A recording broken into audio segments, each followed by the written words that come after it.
The views and opinions of the hosts and guests are their own and do not necessarily reflect the position of the management and staff of Guardian Network.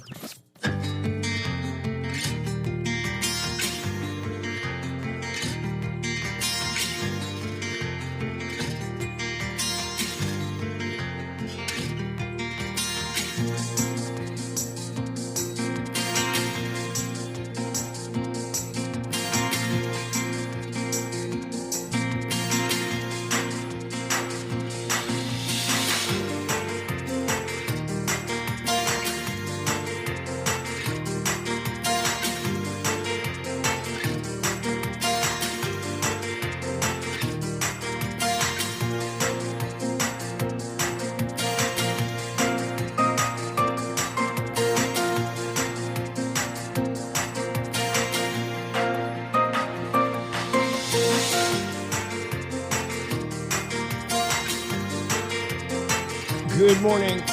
The IDB says COVID and Dorian cost the Bahamas $13.1 billion. The estimated national losses cover the period from 2020 to 2023.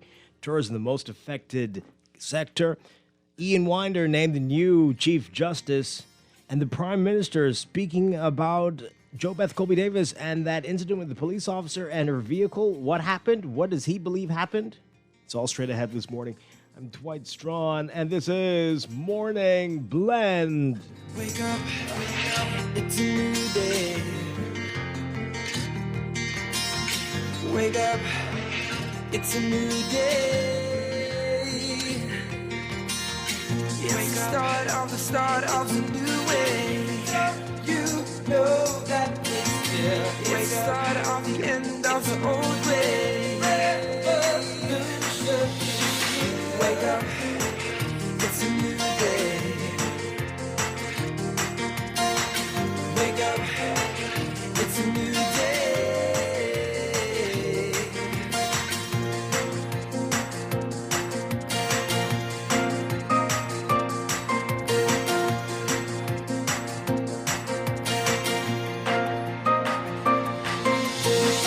Wake up, it's a new day. Wake up, it's a new day. Good morning again, Bahamas. It is Thursday, July 7th, 2022. This is Morning Blend on Guardian Radio 96.9. Again, I'm Dwight Strachan. In a moment, Laverne Gardner will be joining us.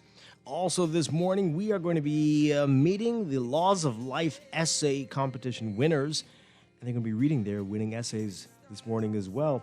And later in Morning Blend Business, we are talking climate change and the bill tabled in the House yesterday to introduce carbon trading for the Bahamas. We're going to get details about that and the timelines we're expecting to happen next. That's all straight ahead, but first it's time for the overnight, the latest breaking news from while we're sleeping, and the top national and international headlines this morning.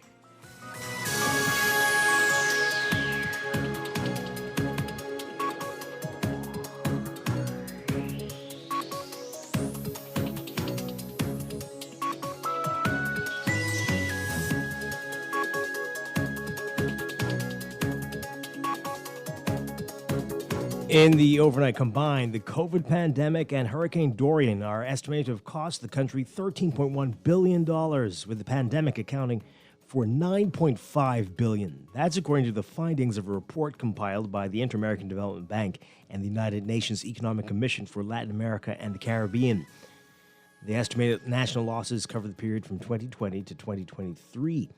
IDB country representative for the Bahamas, Daniela Carrera Marquis, saying this puts the Bahamas in an even more vulnerable situation amid the amid the 2022 hurricane season. According to the report, the vast majority of the losses were 84% are concentrated between 2020 and 2021. The IDB report says the worst year was 2020, as 48% of losses occurred. The private sector bore 93% of the losses, and the most affected sectors were the productive sectors, which in those years suffered 91% of the total losses. The infrastructure sectors experienced 7% of the losses, and the social sectors 2%. Tourism, we're told, was the most affected subsector, suffering 91% of the losses. And tourism in an activity that encompasses various economic activities such as hotels, bars and restaurants, entertainment, internal transportation, and shopping. That's a period that was what was covered there. The most affected subsector within infrastructure was the transportation subsector, which registered 88% of the losses.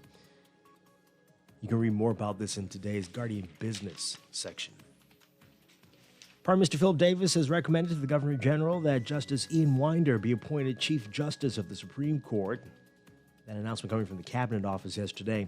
The recommendation was made in consultation with the Leader of the Opposition. Winder will succeed Chief Justice Sir Brian Moree, who will retire on August 4th, 2022. Winder has served as the Justice since July 1st, 2014. He was also appointed Judge of the Court of Appeal in Turks and Caicos in February 2nd of 2020.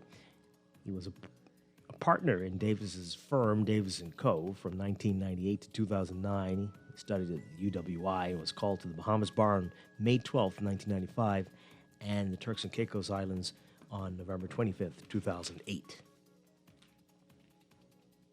Dozens of FNM supporters demonstrating outside the House of Assembly to bring awareness to increased crime in the country. Opposition parliamentarians and others in the FNM leadership, including Leader Michael Pintard and Deputy Leader Shannon Dawn Cartwright, were among the protesters yesterday. The protesters were all dressed in black. FNM Chairman Dr. Dwayne Sand said focus should be paid to the suffering and challenges being experienced by Bahamians. Sand saying that violence in the country has increased once again to the point where at the mid part of the year, we have eclipsed 75 deaths. And Prime Minister Philip Davis says that he's satisfied with Minister of Housing and Transport Jo Beth Colby Davis's explanation that she did not strike a police officer with her car at a carnival event in May. Davis was responding to former Prime Minister Dr. Berminnis, who called for an update on the investigation into the allegation. Deputy Commissioner of Police Limon Delvo says there's no political interference in a recent political investigation into the Water and Sewage Corporation, which resulted in the arrest of Long Island MP Adrian Gibson. Delvo saying that during that investigation, they went through more than 500,000 pages of documents, and not one single day was there any political interference by any politician. Delvo saying, quote, "Our position is clear. We investigate, we follow the leads, and then we go on. So far, as political interference, I don't see. For the major investigation I have conducted, there was not one single instance of political interference."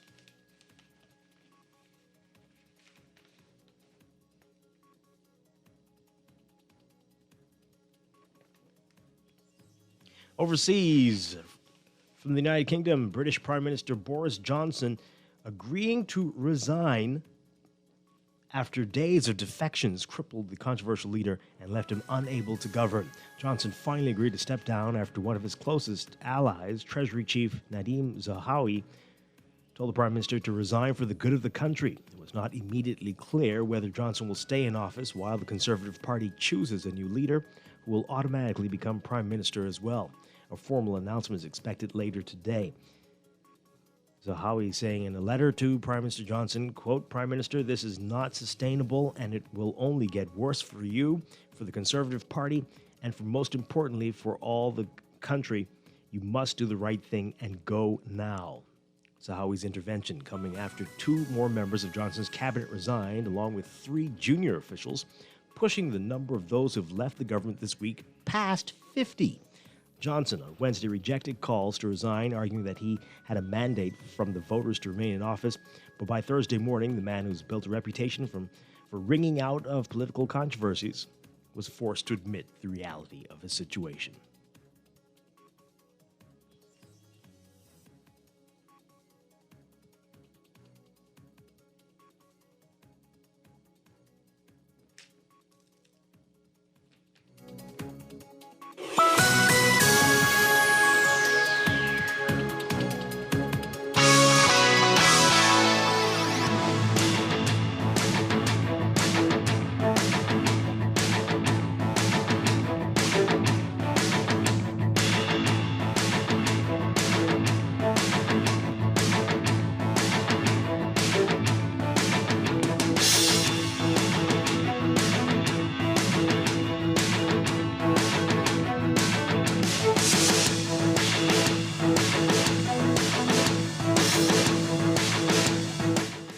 In sports, the Bahamas Aquatics Federation is all set to host its 50th National Swimming Championships beginning today through Sunday. That's happening at the Betty Kelly Kenning National Swim Complex. Action gets underway at 9 o'clock this morning and will feature the 800 and 1500 meters freestyle finals and the 50-meter backstroke and the 100-meter butterfly preliminaries. The evening session will get underway at 6 p.m. There are 600 athletes who will be in action. Cayman Islands athletes are also expected to compete along with a team from South Florida. The meet will be held in honor of the late John Bradley, who passed away in August 2021 in Grand Bahama. He was a former athlete and later became a long-standing executive in the Federation. He was instrumental in the production of the results of local meets. President of the Bahamas Aquatics, Algernon Cargill, says they expect a good showing. You can read more about it in today's Guardian Sports section. And Bahamas Football Association is sending a junior girls national team to take part in the 2022 CONCACAF Under-15 Girls Championships. That's slated for July 31st through August 7th. It's going to be in Tampa, Florida. You can read about the team in today's Guardian Sports section. And from the NFL, Baker Mayfield's wild 4-year ride in Cleveland is over. The number 1 overall pick in 2018, Mayfield was traded Wednesday by the Browns, who moved on from the divisive quarterback months ago and finally sent him to the Carolina Panthers for a future draft pick. Mayfield, who was pushed out of his starting job amid the Browns' pursuit of Deshaun Watson, is going to Carolina for a conditional draft pick in 2024 or 2025. The Browns are paying $10.5 million of Mayfield's $18.8 million contract for next season, according to 2 people who spoke to the Associated Press. The Panthers will pay $4.8 million, and Mayfield will take a $3.5 million pay cut. Mayfield can earn back some of the money through incentives, although, and also if you play 70% of Carolina snaps next season, pick the Browns are receiving will be a 4th rounder in 2024. That's sports, and that's the overnight. Time for your first look at weather.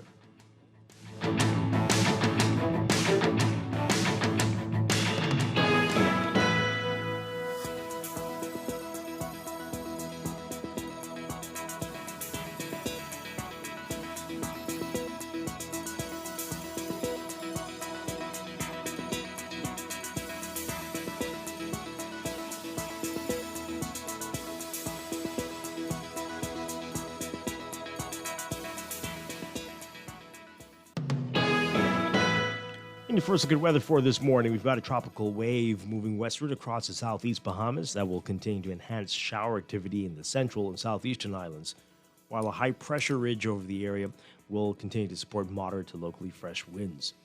Boaters should be alert for waterspout or funnel cloud activity, and beachgoers should exercise caution. There's a risk of rip currents in the central and southeast Bahamas. And again, everybody being advised to limit outdoor activities and to remain hydrated due to high heat indices. For the northwest Bahamas today, partly sunny and hot with isolated afternoon showers and thunderstorms possibly becoming variably cloudy and warm with a few isolated showers possible tonight. Gusty winds and higher seas can be expected in showers and thunderstorms. Winds east to southeast at 10 to 15 knots, seas 2 to 4 feet. For the central and southeast Bahamas, variably cloudy, hot, and breezy with scattered showers and isolated thunderstorms through tonight. Smokecraft operators should continue to exercise caution. Winds east to southeast at 15 to 20 knots, seas 4 to 6 feet. Temperature-wise right now, we're at about 78 degrees in Nassau. Look for highs getting up to around 91 Fahrenheit, 33 Celsius today. Overnight lows tonight getting down to about 79 Fahrenheit, 26 Celsius. That's your first look at weather this morning. We'll have your extended outlook and look at the tropics coming up after traffic in just a bit.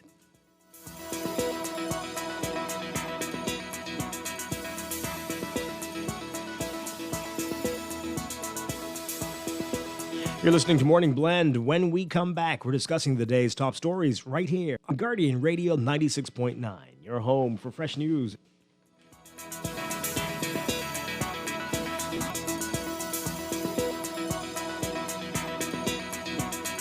Technology serves to make our lives better, so why not your business too? At Custom Computers, maintaining our knowledge and relationships with top tech companies since 1987 and carry only the most trusted brands like Apple, Microsoft, HP, and more. No company has helped more businesses build reliable IT systems than Custom Computers. You name it, we've done it. Call 396-1101 to talk to any of our business experts. Find trust in your tech. Count on Custom Computers. Tired of banks forcing you to use technology to bank the way they want you to? Your convenience is important. So no matter what your banking needs, Commonwealth Bank's friendly staff are always available in branch for that personal one-on-one service. But when you choose technology, our online and mobile banking app offers you state-of-the-art functionality. The choice is yours. Commonwealth Bank. Bank the way you want. This is Guardian Radio, 96.9 FM. Fresh talk all day. Wake up, it's a new day. Wake up, it's a new day. It's the start of a new way. You know that it's there. It's the start of the end of the old way. Wake up, it's a new day. Wake up, it's a new day. Wake up, it's a new day. Wake up, it's a new day. Wake up, wake up. Welcome back to Morning Blend here on Guardian Radio 96.9. We are streaming live on GuardianTalkRadio.com and on the Guardian Radio app for smart devices. We're also on your televisions on Cable Bahamas Channel 969 and BTC Flow Channel 612. You can tweet us at Morning Blend 969 or Facebook, facebook.com/morningblend969, and text line powered by BTC 422-4796. Standard text rates apply. Once again, I'm Dwight Strachan. Joining me now, Laverne Gardner. Laverne, good morning. All right, we're going to connect with Laverne in just a moment. Having a bit of an issue there, but we'll get in with her in just a second. And we'll give you the phone numbers to call in just a bit. We're going to be meeting the winners, and these are students from primary school straight up to college of the Laws of Life essay competition. They're going to be here with us, and we're going to try to read all of their winning essays this morning as well. Some interesting topics there, and always great to hear from the winners. And we're looking forward to that. And then in our 9 o'clock hour Morning Blend business, we're going to be talking about carbon credits, where things stand now. The Prime Minister tabled the carbon credits bill yesterday. There was a town hall meeting last night, and we're going to find out what is next. What's this process going to be like to get involved in carbon trading, and will this really have an impact on global climate change? We're going to get into that. I think we've got Laverne now. Good morning, Laverne Gardner. Good morning. How are you? Doing well. You're back in Grand Bahama, hey? Yes, I am. Oh, boy. Well, anyway, it's always a pleasure to talk to you, no matter where you are. Yes, likewise. All right, a lot to get to. Let's begin with what's in the news.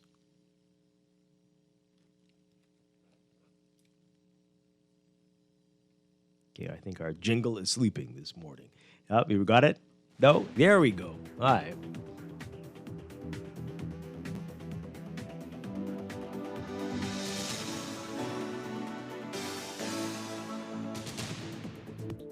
Okay, this is one of those mornings we wish we had 5 hours, a 5-hour show. But a lot going on, and here and internationally, well, always internationally, eh? But always here too. But the big story all over the world, everybody's watching what's happening in London.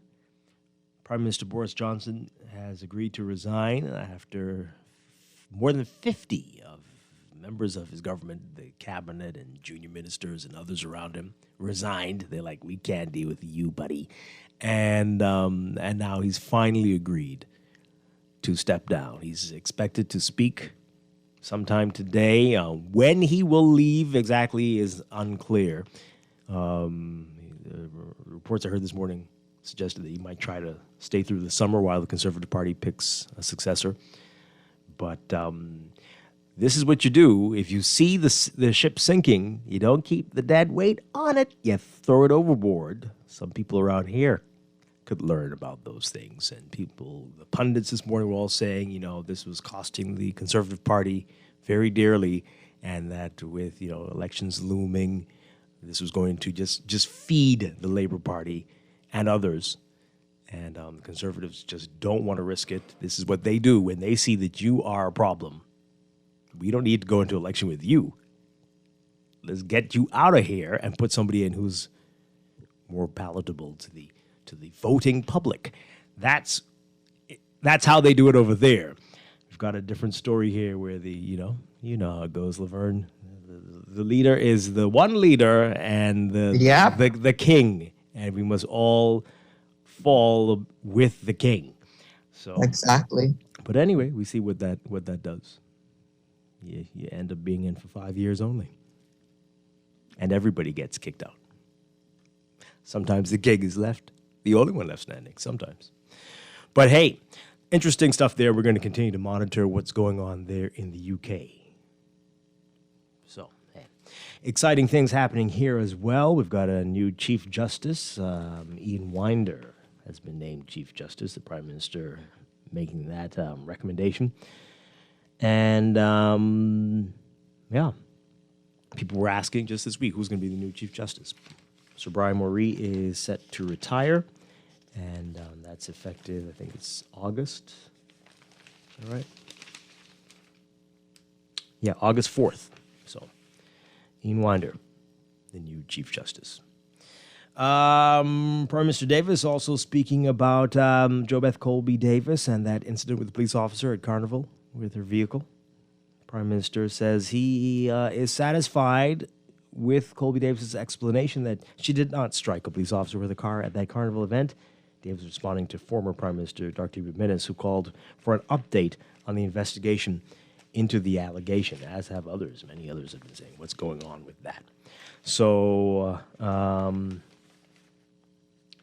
Minnis had a lot to say yesterday. We'll get to that in a bit. He said the new commissioner is settling into the role at a time when there is a significant amount of violence occurring in New Providence. That's how he prefaced this? Oh, boy. He has much work to do. Okay. While dealing with the crime crisis in front of us, it is also important that Commissioner Clayton Fernander update the country soon on investigations into the member for Elizabeth. Oh. A serious allegation was leveled against the member by a police officer. The Police Staff Association issued a strong statement on the matter. Bahamians are curious as to the outcome of this investigation. It's important that it be concluded in a proper and timely fashion. Mm-hmm. Now, there was a back and forth in the House, and others accused Minnis of infringing on the parliamentary privilege of Colby Davis. And so that got a little chaotic there. But the Prime Minister intervened, and he said, quote, as far as I'm aware, my inquiries told me whatever Minnis is now promoting to be an investigation was never an investigation. I understand that there was what I call, for my purposes and the execution of my duties, nothing more than an interior inquiry to determine whether there was any truth or otherwise before they moved to investigate, and that's where it lies. What? So I'm confused. There's no investigation? An interior inquiry to determine whether there was any truth or otherwise before they move it to the investigation level. That's where it lies. Wow, okay. Okay. He goes on to say... so this is just being another thing that just goes away. Well, it sounds like some wanted to. Anyway, he went on to say, quote, if he wants to know, he'll just have to go to the police. What now? Find out. It's an interior inquiry, nothing more and nothing less. Oh, dear. Oh, dear. Okay, that's not the right thing to say. And the Prime Minister also said, quote, I've spoken with the minister and I am satisfied of her explanation to me and to others. I'm not a social media addict like others, but someone showed me a social media photograph of what was supposed to be the incident. It appeared to me that a police was moving a police and perhaps chastising him from what I saw on this video. So I think that is all in the public domain. So that's why I say it was more of an interior inquiry, not an investigation. If there was anything, I would have thought something would have happened by now. The fact that nothing has happened tells you that nothing happened. Oh, really? Is that how So it the works? police officer just made that up. Because it wasn't the social media that was saying this happened. Oh, it was. I mean, people saw it. People said they Yeah, saw no, it. but what I'm saying is that the police officer said it happened. Yeah. So it was just a figment of his imagination. Okay. All right. That's very interesting. Wow. But also that photograph or video, whatever that was, I mean, you know, sometimes you catch something after the event happens. Right? So, I mean, that's not really anything either. I mean, and Right. why would you have been recording it before it happened? Did you think something was going to happen? So I that's not a good excuse there. I I'm mean, sorry. just seeing, like you say, just seeing a clip of someone, the incident happened, and then maybe they pulled out their cell phone. But Dwight, I mean, really, between you and I, you thought that more was going to come of this? Because I never did. I didn't know what to think, but I mean, I thought I thought that, you know Something what, should this will have been just be said. another thing that's going to go away. something should have been said by now, and not in this manner in the clownish House of Well, Assembly. no one could say anything right now because it was an interior, An interior, Inquiry. Or inquiry, however you pronounce right, an interior inquiry. Wow. Okay. All right. Well, that's very interesting. Now, so And as far as the prime minister is concerned, nothing happened. because that's so- what Joe Beth Colby Davis told him. Right. Now, if you, And hey, that's good enough for him. the fact that nothing has happened tells you that nothing happened. Just remember that, Right. folks. Please. If you ever wonder about anything going forward, the fact that nothing has happened. tells you that nothing happened. Nothing happened. So do we even exist? That's for you to think about for the next few days. Okay. In May, Police Staff Association Executive Chairman Ricardo Walk said in a statement that an officer was assaulted by a female driver during a carnival event. Walks did not identify the alleged driver, however, claims that Colby Davis was involved in the incident circulated on social media. When asked about it at the time, Colby Davis said, quote, "That is not my character. I had my 3-year-old daughter with me on Saturday, so I would never act out in her presence." Yeah. Okay, let's get your reaction to this really quickly, because there's a whole lot more I want to talk about, including Dr. Hubert Minnis, who used the House of Assembly to decry, to complain about the fact that he was not invited, of all people, to the Commissioner of Police handover event. Yeah. Now, why are these people experts in comedy? Why would he be invited? Because he's Of the former all the prime people, minister. who? Because Of he's the all the former prime people in the minister, world, Dwight. they would invite Dwight, he's the Vladimir former Putin. prime minister. They would invite Personal Vladimir feelings Putin aside. before they invited Hubert Minnis. The commissioner who just said that he had to do something he didn't want to do because of this guy, and the one he caused to go on leave for all that. No, seriously, why would you be invited? The level of expectation is regardless of what was said in the public domain about his actions. He said, as a former prime minister, I should have been invited. Listen to this story by Travis Carey-Carroll. Former Prime Minister Dr. Hubert said yesterday that he did not receive an invitation to attend the handover ceremony of Commissioner of Police Clayton Fernander and wished him well in his new role. The issue of not getting invitations to events has been a chronic problem, and he asked the Prime Minister to investigate why. Investigate, maybe that'll be an interior inquiry, but instead of investigation. But very interesting. Okay, let's see what you have to say, folks. The phone lines are all lit up. Good morning, caller. You're on the air. Yes, sir. Good morning, Dwight. Hi. You know, this video they talking about on social media is a PLP edited video, right? It begins with the officer, with the car having contact with the officer. You know, it's a partial video. There's no video with before the contact. You see, so which video is these people talking about? I don't know, but I don't know if I go as far as to say it was a PLP edited video. No, but forget that. But that's where the video starts. That's not that's not evidence. I always thought whatever that was after the thing happened, and you're like, whoa, let me take out my phone and start recording. So it doesn't prove how anything. Is that the only video, the only evidence, just at that minute? Well, after the contact or after contact? Well, the witnesses need to come forward. People said they saw it. Those people need to come forward. But they haven't done that. That's the problem with all issues pertaining to police. There's no video evidence. There's no body cams. There's no cams nowhere. It seems, so they got to stop with it. There needs to be an investigation. It has to be video evidence. It should be video evidence in this Bahamas today. Come on, man. Seems like that the pair said these people might have bought the video and doctored it and do what they had to do. Thank you. I don't think we have to go that far. But there's just a lack of video, right? People were thinking, you save your camera for when you get to the carnival event, not on the way to it, right?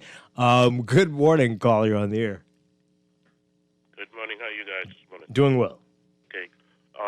Let me give that caller a reminder. There is 4 videos. I had the 4 videos. Okay, there's not just one video, and that was someone in a car opposite the entrance, trying to get past the entrance while she was coming out. Okay, and if you remember, the former commissioner of police said there was no official complaint filed by the officer. Okay. The staff association is saying that the gentleman was hit, but the gentleman didn't report any official complaint to the police. Now, if you were hit, Dwight, won't you go to this police station and report it? More than likely, I guess. You could get the record and check it for yourself. That's what he said. Yep. So that's why they said there's an interior investigation, because there is no official complaint filed. Why should that gentleman file official complaint if you went to the hospital? You don't think something sinister is wrong with that? Thank you, man. Y'all okay. Or he was advised strongly not to file a complaint. I don't know, right? Or is it right? It could be. There's always that There's possibility. always that. Then you know what advised strongly means. Good morning, caller. You're on the air. You retired Lionbird? Dave, can you get a life? Come on. Seriously, folks, if you are anywhere affiliated with this man, please get him some help, okay? Let's take some more calls. This is very childish. You've been banned from Guardian Radio because you are always defaming people. And we cannot take the risks. It's as simple as that. We've given you multiple choices, and you continue to do it. So you're angry, and I'm sorry, but call 100 Jams. I don't know. Good morning. You're on the air. Hey, Dwight. Hi. How you doing, you and your guest? We're doing well. Man, listen. Dr. Minute. Dr. Minute's get short memory. He forget he didn't invite Dame Marguerite Finland to Independence Celebration 8. Oh, did that? He forget that. Oh my. You remember that, Dwight? I don't really remember, but that sounds like something that possibly during could the have pandemic, happened. they had a celebration when Dr. Ministers invited who they wanted to invite and elected who they wanted to perform, and totally forgot Dame Marguerite Finland, Well, the pandemic was the Governor General at the time. Oh boy, well, the pandemic was a tricky time, but I don't know. Yeah. Yes, Dr. Minister, please, for God's sake, Dr. Dwayne Francis, please find somewhere for Minister to go. My God, please, for God's sake. Thanks for taking my call. All right, thanks a lot. Let's take another call before we get to your messages. Good. Is that call there? Good morning. You're on the air. No. All right, call us back. 323-6232. 325-4316. 325-4259. Tweet us, Facebook us, text us, 422-4796. I see this text. This is the most recent one. I have a bunch to get to before that one. The person saying the media needs to stop giving minutes a soapbox. I agree. I don't understand why he's getting so much coverage. And it's coverage over foolishness. He says here, the island appears to be a gunman's town. Did that just start? Is this a story? Is this minutes a quote from 19-something? What is this? When did that happen? It didn't just start. So, yeah, it does. Okay, thanks for saying that, Captain Obvious. It's been that way for decades. Huh? Anyway, caller, good morning. You're on the air. Hello, good morning. Yes, you're on the air. Hi, good morning, Dwight. And to your guest, that's Palm, you say, right? No, Laverne Gardner. Laverne Gardner. Good morning. Good morning. Morning. Yes, Dwight, I mean, Dave seems to be a little rough around the edge, but I don't think Dave is the only one. I listen to your show every morning, and as a civilized Bahamian, right, I hear a lot of people making accusations and saying a lot of things that just, don't make sense, and it just goes just like that, and nobody is addresses. Are you defending Dave right now? No, I'm not defending. I'm not defending him, right? What I'm saying is, there should be some fairness across the board because. Oh yeah, we are very fair to Dave, very fair. But he every time violates that by calling people's names and accusing them of all manner of things. And what are you going to do to help us when we get sued? You're going to help us? My point is, there's a few F&M callers that I hear. All of you need to get over yourselves. All of you need to get over yourselves. Seriously. F&M callers and PLP. Oh, my God. Do you hear the foolishness that comes out of both their mouths? Gunman Town. If nothing happened, it didn't happen. What? It doesn't matter. It's the same garbage all over.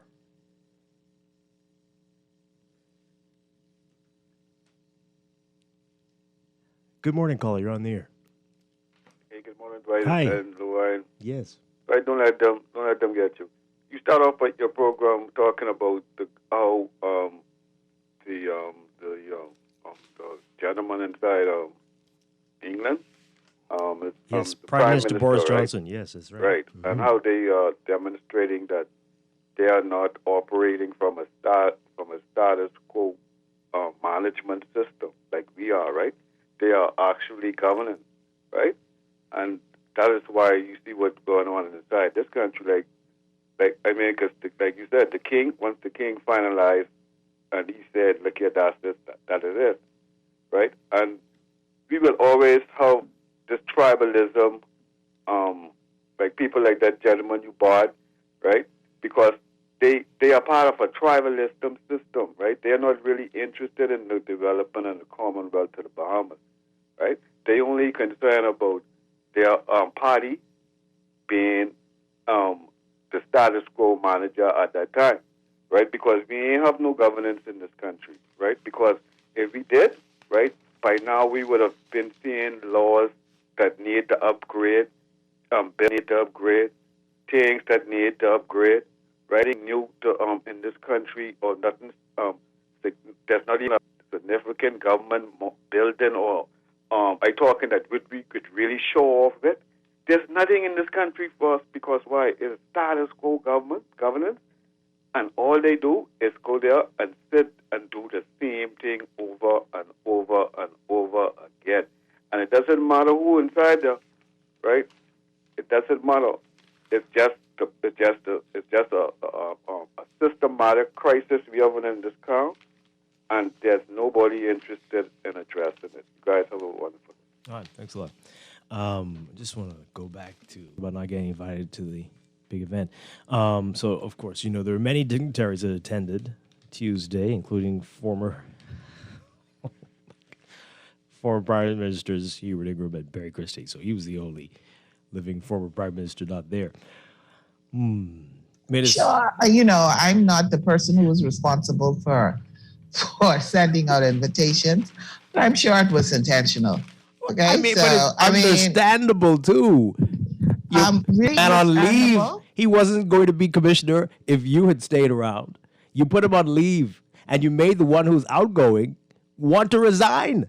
Why would you be invited? You made their life a living hell. Because that's the protocol. You invite the former prime ministers. Okay. And we must might be. You don't even have to greet him. I'm just saying. Put him in the back. If that is I don't really know what the protocol is, but I'm just saying that if that is the protocol, he should have gotten an invitation. Right. If that's the protocol. Protocol got us where we are right now in this country. If it's a situation where the commissioner of police can say whom he'd like to have there, then fine. Okay, so Minna said, quote, the commissioner of police was sworn in yesterday, and many people, I've been told, were asking the question as to why I was not present. Besides being bedridden with COVID, there seems to be a breakdown of communication because I did not receive any invitation, and I did not know of such event. Who are the many people? Wait. Who are the many people who was asked? Wait, hold on. I'm sorry.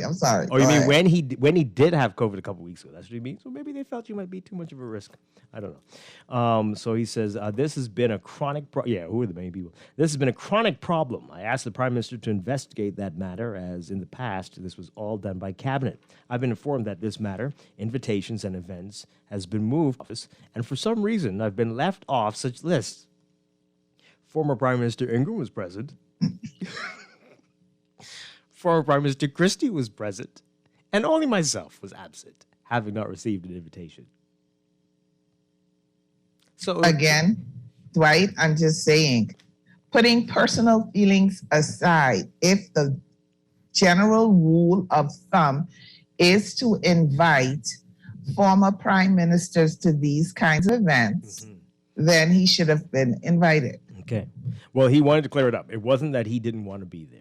It was that he was not invited. Well, that's good to note, right? So okay. Well, but it would be good to know as well, as you say, Laverne, whether they get to have a say, whether the new commissioner gets to have a say. Right. It's different if it's a situation where he gets to have a say.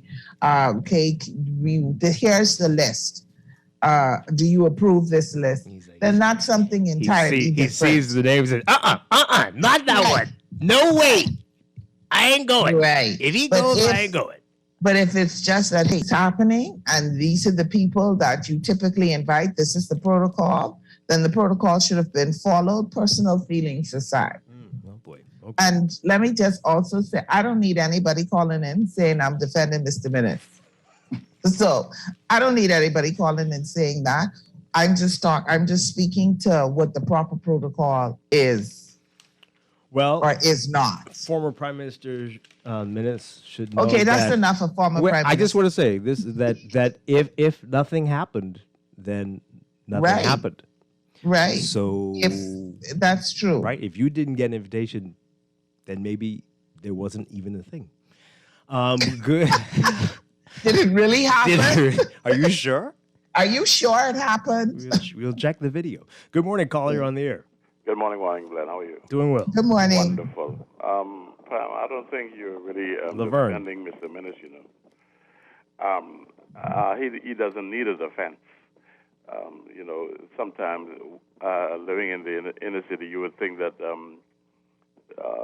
we just made one big grand mistake with him, just putting confidence in him. And then he doesn't show a bit of gratitude for it, because here it is. Every time he shows up, he makes a distraction. Okay, he steals the limelight from the leader of the opposition. He is no longer the competent authority. He's no longer leader of the opposition.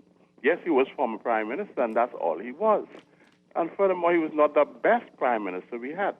Okay, so what is all of this momentum about him and all the type of stuff? As an inner city person, I would like to see the day that if he thinks he's all of that, then put Kalani on that same block that we're going to put Long Island on. Okay? And then let's have a vote. See if you will be returned. Thanks for letting me share, man.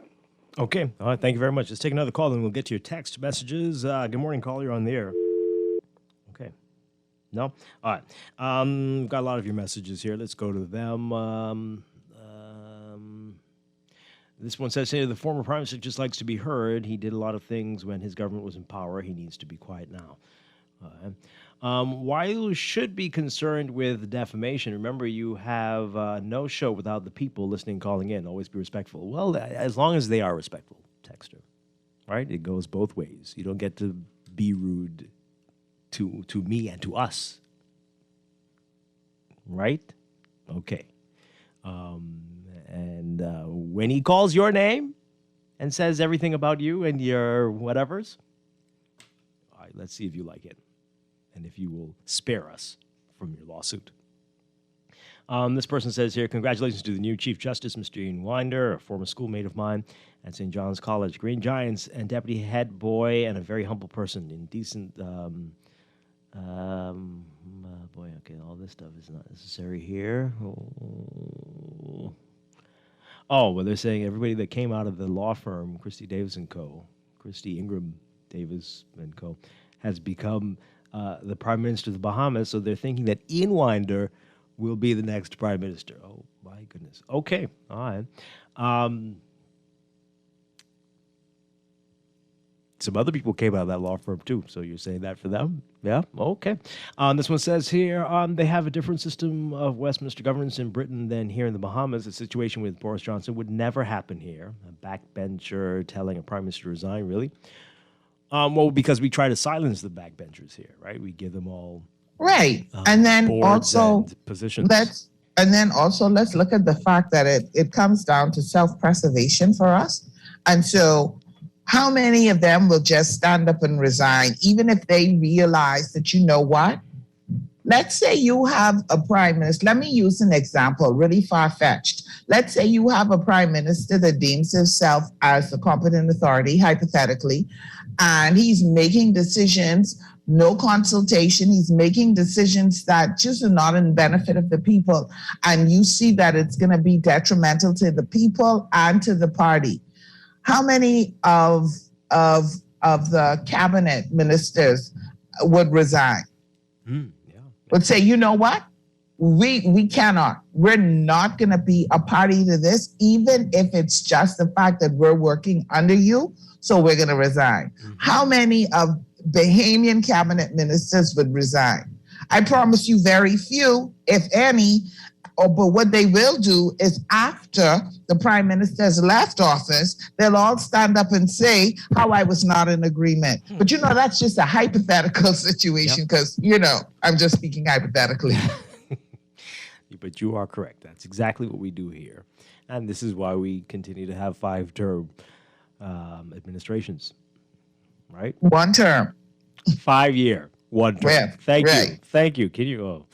In 5 terms? No, what? We did it once. Yeah, that's enough of that. Okay. This one says the first man to stand up and resign in the British Parliament is the example. What? They're always resigning. They're always doing that. Boris Johnson replaced Theresa May, who replaced, right? That they're doing that. They've had a very long run of conservatives, but they have to go when there's trouble. And you replace them with another one, and you replace them with another one. This is what you do so you don't allow labor to sneak in there. We got rid of the problem, folks. We're a new party now, right? And it works often. This person says here, I just want to know if my job offer from Boris Johnson is still valid. A couple minutes. This person says it sounds like the Matrix. I think they're talking about the fact that nothing has happened tells you that nothing happened. Yeah. There you go. Yeah, right.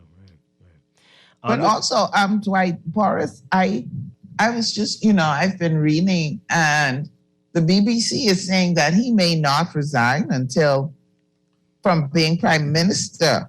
Yeah. Until the end of summer autumn or so, but he'll resign immediately as leader of the party. So, if you have that job offer, it may still be valid. You might want to wait to see what happens. What happens in September. So this was that text again. The media needs to stop giving ministers soapboxes to stand on when he states he has a comment. They should say no, thank you. And number 2, it's 2022. Every police officer on the street should have a body cam. It should be made a part of the uniform, like the badge and gun.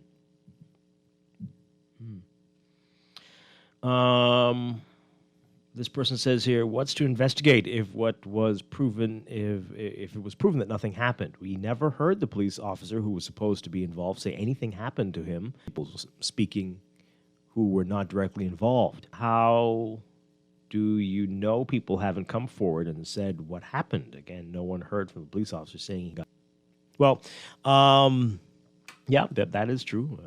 That is true. I mean, sure.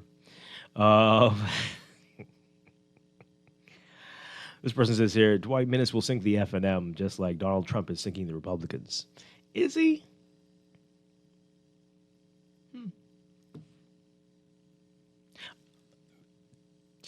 I mean, the Trump part. I want him back.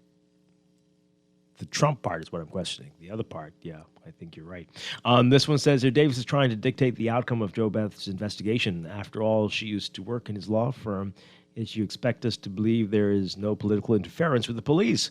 They couldn't even do their job and investigate an alleged crime committed against an officer by a sitting member of parliament. We're a jokey country with jokey leaders. It's an interior inquiry.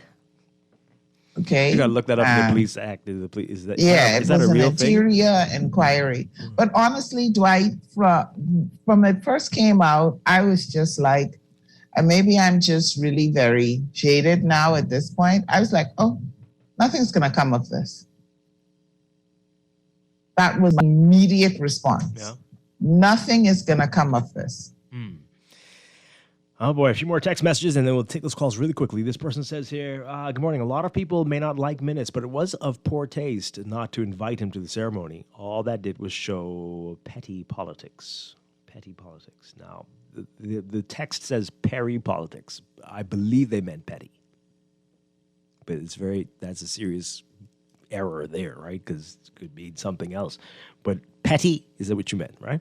All right. This person says here, regarding Prime Minister Minnis' omission from the swearing-in ceremony of the Commissioner of Police, initially I felt it was disrespectful and downright wrong, given that the Minnis is a former Prime Minister. However, you made a good point, Dwight, about how he treated Mr. Fernando before he was Commissioner. We're all humans, and we all have feelings, and we all do not like disrespect, and we all have a right to express our dislike for the way we're treated. If this was indeed the choice of Commissioner Fernando not to invite Dr. Minnis, then it is a reassurance of his objectivity and resoluteness in following his own moral compass. That denotes a man of honor and a great choice for Commissioner of Police. Well, like I said, if it was his choice and that's the choice that he made, then so be it, right?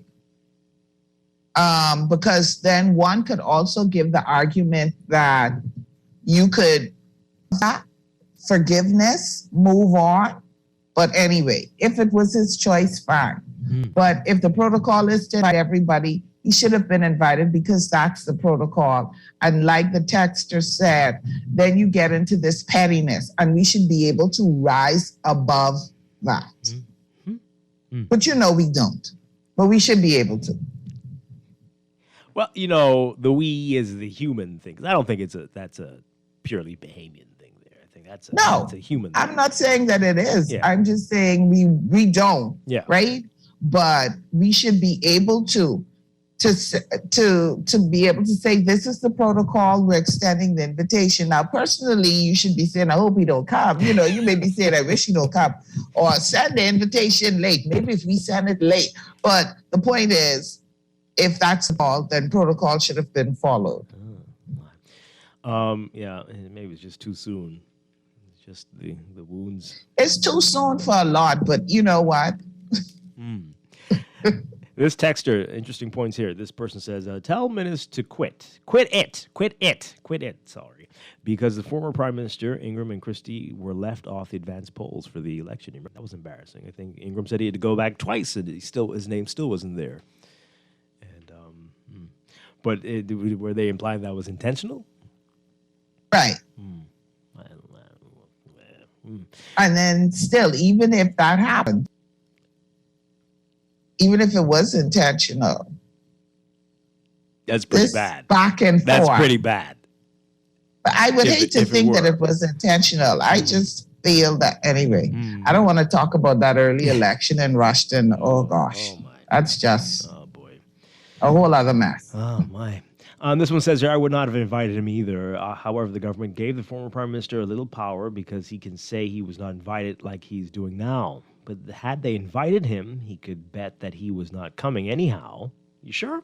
Then the government would have had the upper hand to say they invited him, but he didn't come. That's an interesting point. Or as someone just said to me, invite him and then see them in the back row. Right. Or in the field across the way with a little speaker.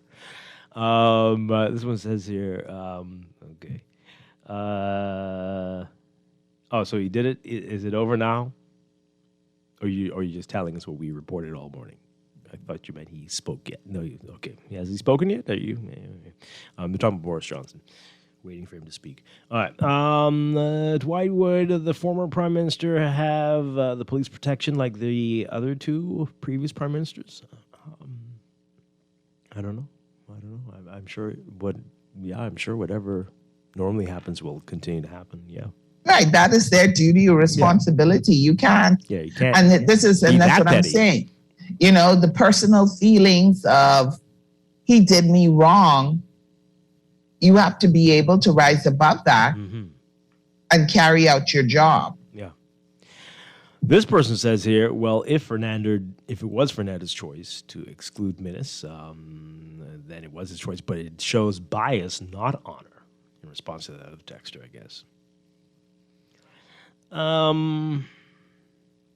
This person says here, Davis and the PLP painted such an abysmal picture of the country while in opposition. According to them, people were homeless and sleeping in cars and starving to death. Since coming to power, what has his New Day government done to save these people? The texture is coming back to say yes, they meant petty, not the other word. Okay. Please, who's pettier than Minnis? I wish the press would be as petty to him as he was to them and stop sticking a microphone in his face to keep making his asinine statements. His cabinet should have the guts, I'm editing a lot here, have the guts to do to him what was done to Boris Johnson. Maybe then he would go quietly into the night.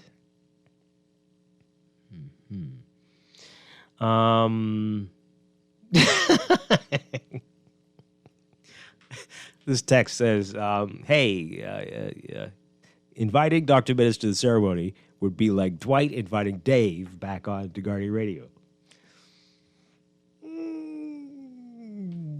I get it, but no. I get it, but no, it's not the same. No, not the same. It's not the same. Not at all. There's certain, opportunities, for lack of a better word, that is accorded to former prime ministers. Yeah. And just because you do not like the person or they didn't perform well doesn't mean that you don't afford those same things. I can think of some good examples, but I won't say them on air. Good morning, caller, on the air. Yeah, text them to me. Caller, you're on the air. Are you there? Really quickly, you got to go to a break. Let's take this one. If you're there, good morning, caller. Hello. Hi, good morning. Yeah, good morning, Dwight. And good morning, Ms. Freeport. How are you all doing this morning? We're doing well. I'm good. How are you? Wonderful. Great. I appreciate your show. I admire your show, and I thank you and your co-host every morning for the fine work you all are doing. But I think as we, 49th Independence, as we celebrate, I think it's good that we set standards to build our nation. Now, on the question of former Prime Minister, I believe that it might have been an omission. Not really an omission, but because of him being ill, if you remember, he had COVID. They might have made up the invitation and did not deliver it because of COVID. That's one possibility. The one is, if we are building a nation, we have to be able to separate personalities from an official office and official function. Where it is an official function at the swearing in of the Commission of the Constitutional Institution, and personalities, whether it's from the incoming commissioner or anybody else, doesn't matter. Principles are principles, and we should encourage to build a nation based upon principle. What doesn't matter? The office is which we must always respect, and we must respect the office, not the individual, the office. Thank you so much for taking my call. Yeah, I hear you. And I am inclined to agree. But as I was saying, it's hard when had it been for that same person, Clayton Fernando would not be the commissioner today. And so you can imagine that's a very difficult position for human beings to be in. And I don't know what happened. It would be good to know. But that's a tough one. It is. But sometimes you have to make tough decisions, right? That you don't personally, but you say, I have to put my personal feelings aside. Mm-hmm. And is this what is supposed to be done? Yeah. And then follow that. But you would indeed show yourself to be a much bigger person than he is to have invited him. Absolutely. Having, some people would have been like, I'm just saying, in your feelings, be like, yes, I want him there. Put him right in the front. Put him on the stage. Put him on the stage. Let him right swear me in. to me. Let him hold the Bible. Yeah, let him sit right next to me, so that he can see what's happening. I want him to have front row seat to this. Yeah. And every but time, again, like we say, let's just make it clear that we don't know if it was his call or it wasn't his call. No. All right. So there's a lot of crazy stuff happening here today. We're going to take a break and be back with more. This is Morning Blend on Guardian Radio 96.9. Stay with us. What a bunch of clowns. They're joking and they're jiving, but they're messing around. We got some jokey leaders. What a bunch of clowns.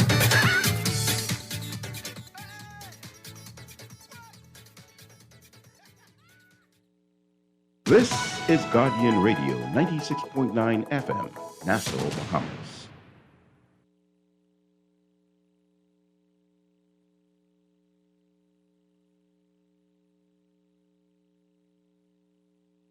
Coronavirus update. I'm Rita Foley with an AP News Minute. The COVID pandemic was among the issues Britain's Prime Minister Boris Johnson is accused of mishandling.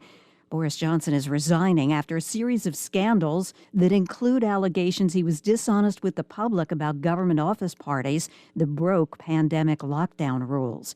Elsewhere, some residents of Beijing aren't happy. A new mandate in Beijing requires proof of vaccination before you can enter some public spaces. The AP's Karen Shamas has this. Unvaccinated people will no longer be able to access places like gyms, museums and libraries in Beijing. The only exception to the new rule is for those who cannot be vaccinated for health reasons. Vaccination status can now be accessed through a health app, which also holds the latest PCR test results. Health officials have said more than 23 million people in Beijing have been vaccinated, which, if accurate, would cover the city's entire population and more. I'm Karen Shamas. And I'm Rita Foley.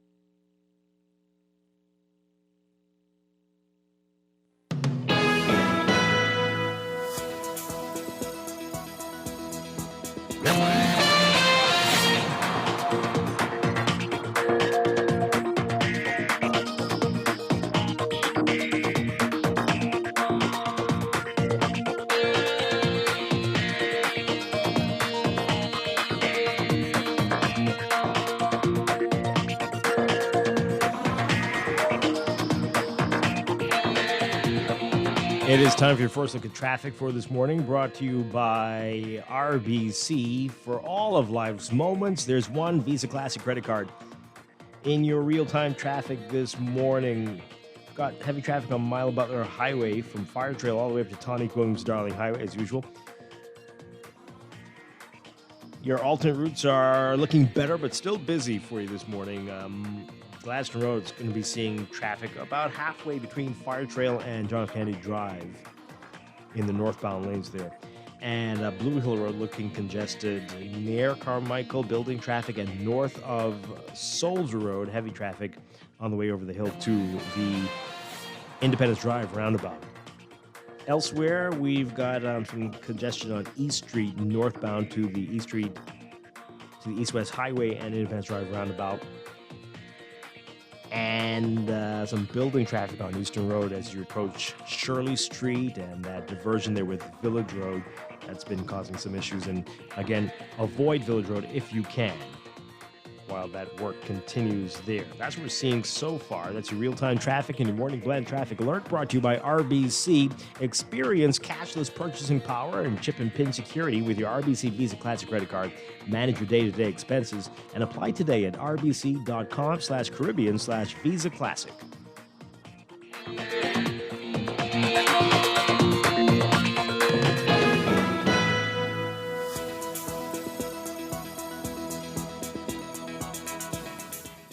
We've got another check of your weather for today brought to you by BTC. We've got a tropical wave moving westward across the southwest or southeast Bahamas, and that continues to enhance shower activity in the central and southeastern islands. High pressure over the islands also will support moderate to locally fresh breezes. Boaters should be alert for waterspout and funnel cloud activity, and beachgoers should exercise caution as there's a risk of rip currents in the central and southeastern islands. And everybody's being advised to limit outdoor activities and to remain hydrated today, especially during afternoon hours. For today, for the northwest Bahamas, partly sunny and hot with isolated showers and thunderstorms possible, becoming variably cloudy and warm with a few isolated showers. That's expected around tonight. And then for the central and southeast Bahamas, variably cloudy, hot and breezy with scattered showers and isolated thunderstorms through tonight. Temperatures today getting up to around 91 Fahrenheit, 33 Celsius. Overnight lows tonight getting down about 79 Fahrenheit, 26 Celsius. In your extended outlook, high pressure is expected to remain the dominant weather feature across the area for the next few days, while some mid to upper level troughing will enhance the chance for shower and thunderstorm activity. So for tomorrow, Friday, partly sunny and hot with a few isolated showers and thunderstorms, becoming variably cloudy and warm with a few passing isolated showers or thunderstorms. And as we get ready for the Independence Holiday weekend, Saturday, mostly sunny and hot with a chance of a few isolated showers and thunderstorms, becoming fair and warm at night with a chance of showers or thunderstorms. Breezy in the southeast Bahamas. The tropics are quiet, tropical cyclone formation unexpected through the next 5 days. That's your Morning Blend weather check brought to you by BTC. Port to BTC prepaid and get a smartphone for free. Simply port in and activate a $15 combo plan, and your smartphone is free. Visit any BTC location or WhatsApp or email their virtual store to activate your plan today.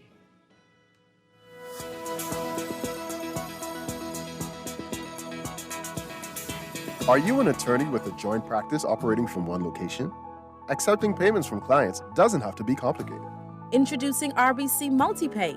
Now each attorney can securely accept and settle payments with one point-of-sale device supporting multiple bank accounts. With competitive pricing, training, and easy setup, you will be up and running in no time. Call 356-8500 to sign up for RBC MultiPay.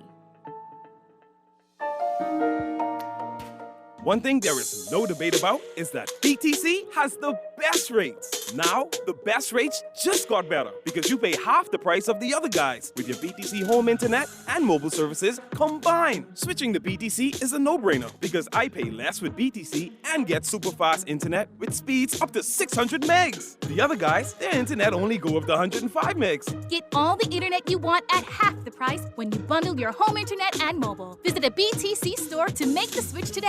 Conditions apply. You're always on the go. We know life can be a daily rush. CIBC, First Caribbean, you can count on us.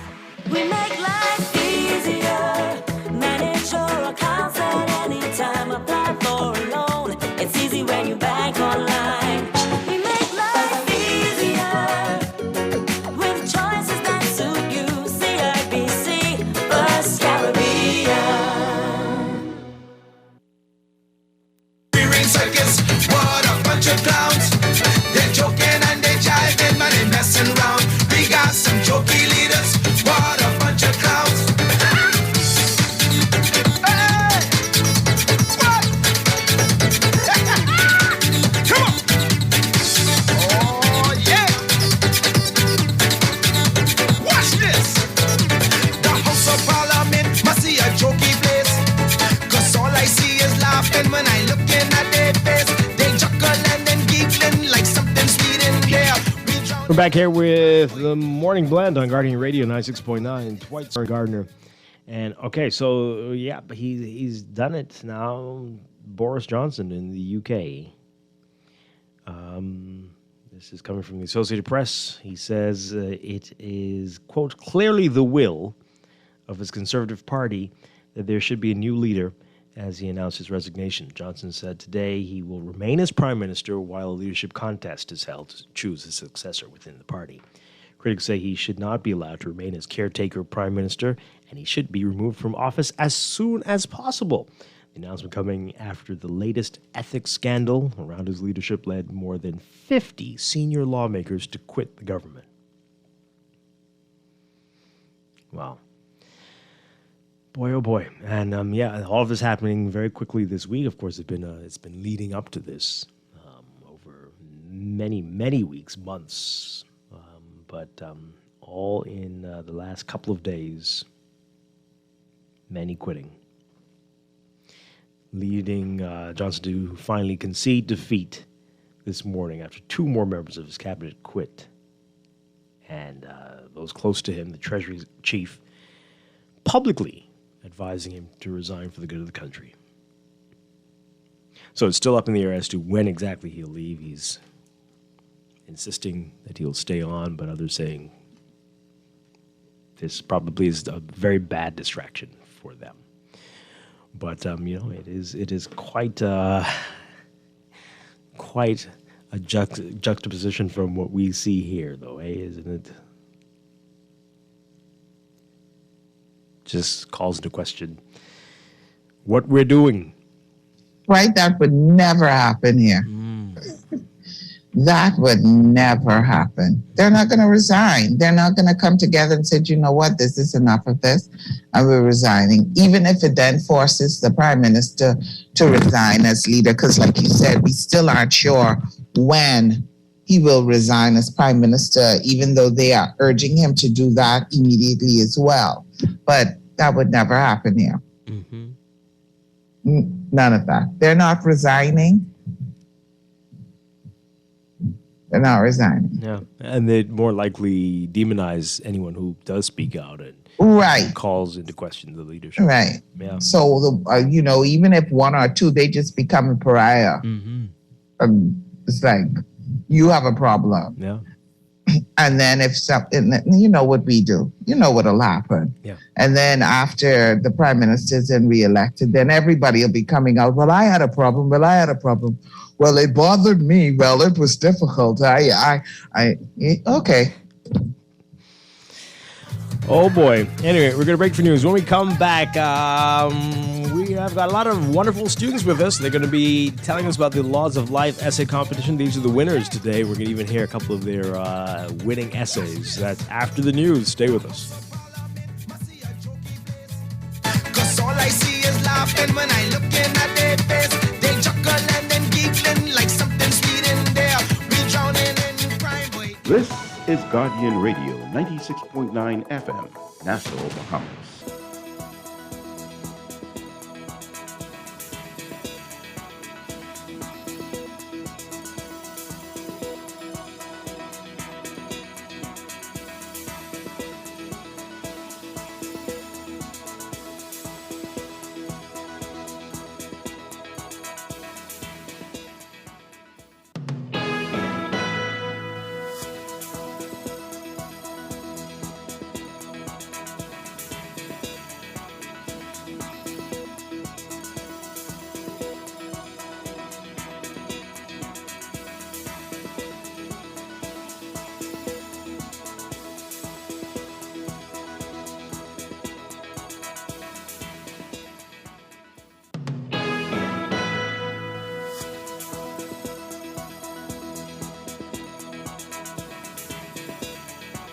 Welcome back to Morning Blend here on Guardian Radio 96.9. We are streaming live on GuardianTalkRadio.com and on the Guardian Radio app for smart devices. We're also on your televisions on Cable Bahamas Channel 969 and BTC Flow Channel 612. You can tweet us at Morning Blend 969 and Facebook.com/Morning Blend 969. And now at 8:22, time for another check of your weather for today, brought to you by Bahamas First Insurance. We've got a tropical wave that's moving westward across the southeast Bahamas that will continue to enhance shower activity in the central and southeastern islands. High pressure is building over the area and will support moderate to locally fresh winds as well.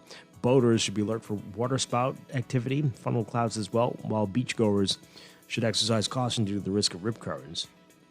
That's going to be mainly in the central and southeast Bahamas. And everybody's being advised to limit outdoor activities, especially during the peak afternoon hours, and remain hydrated as we're expecting another day with soaring heat indices. So for today, for the northwest Bahamas, expect partly sunny and hot conditions with isolated showers and thunderstorms, becoming variably cloudy and warm with a few isolated showers possible tonight. For the central and southeast Bahamas, variably cloudy, hot and breezy with scattered showers and isolated thunderstorms through tonight. Temperatures getting up to around 91 Fahrenheit, 33 Celsius. Overnight lows tonight getting down to around 79 Fahrenheit, 26 Celsius. In your extended outlook, high pressure expected to remain the dominant weather feature across the islands for the next few days, while some mid to upper level troughing will enhance the chance for shower and thunderstorm activity. So for tomorrow, Friday, that's going to mean partly sunny and hot conditions with a few isolated showers and thunderstorms, becoming variably cloudy and warm with a few passing showers and isolated thunderstorms at night, breezy in the central and southeast Bahamas. Saturday, mostly sunny and hot with a chance of a few isolated showers and thunderstorms, becoming fair and warm at night with a chance of showers and thunderstorms, breezy in the southeast Bahamas. The tropics are quiet, tropical cyclone formation unexpected during the next 5 days. That's your morning blend weather check, brought to you by Bahamas First Insurance, still the first and only local insurance company and agency network that lets you buy car and home insurance 100% online. Try it at bahamasfirst.com.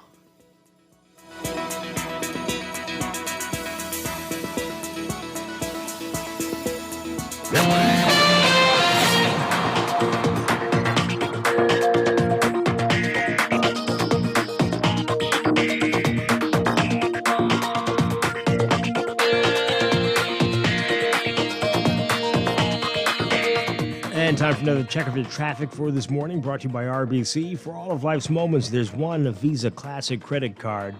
In your real-time traffic this morning, Milo Butler Highway, your hotspot this morning.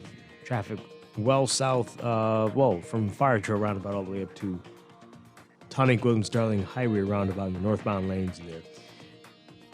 As an alternate route, Glaston Road might be better for you. Still heavy traffic, though, about midway between Fire Trail and JFK Drive in the northbound lanes. Blue Hill also busy for you from St. Vincent up to Carmichael Road and even north of Soldier Road, well, especially north of Soldier Road, on the way to the roundabout with Independence Drive. Seeing some building traffic at Bahamar Boulevard and Tonic Williams Darling Highway this morning. That's eastbound and westbound. That roundabout looking busy for you. There's a lot happening around there today.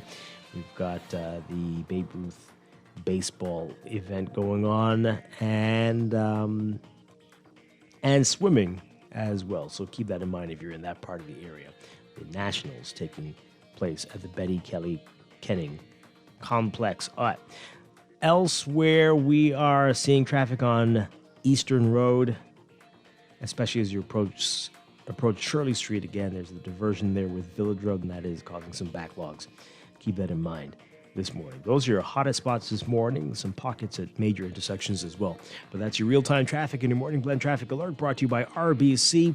Experience cashless purchasing power and chip and pin security with your RBC Visa Classic credit card. Manage your day-to-day expenses and apply today at rbc.com/Caribbean/Visa Classic.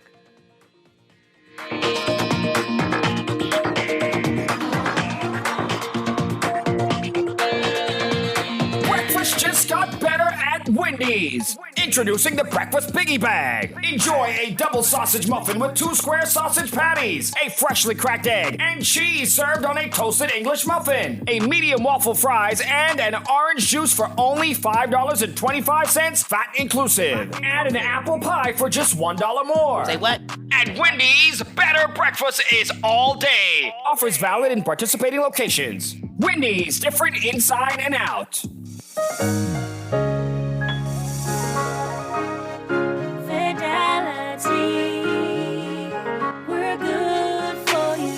I used to think of the bank as my personal ATM machine. If I wanted a new car, new furniture, a weekend trip to Miami, no problem. Just max out the credit card or top up my loan. I was a big baller until I realized that 75% of my salary was going to pay back all those loans. Fidelity's personal financial coaching was the best solution. Fidelity gave me a plan with a debt consolidation loan that has a built-in savings that pays 5% interest. I now only have one low monthly payment plus money in my pocket. Give Fidelity Bank a call at 356-7764 in Nassau or 352-6676 in Freeport. Visit any of Fidelity's locations or visit a website at fidelitygroup.com.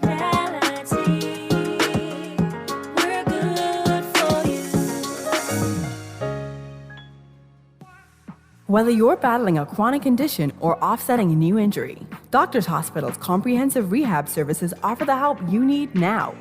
3 advanced facilities at Collins Avenue, Carmichael Road in Cable Beach means your personalized plan for care is just a visit away.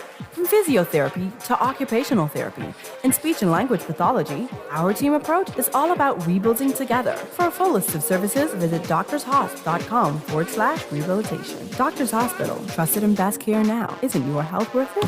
That's the sound of a bite-sized payment I made on my new laptop. Can I make a bite-sized payment on this amazing vacation?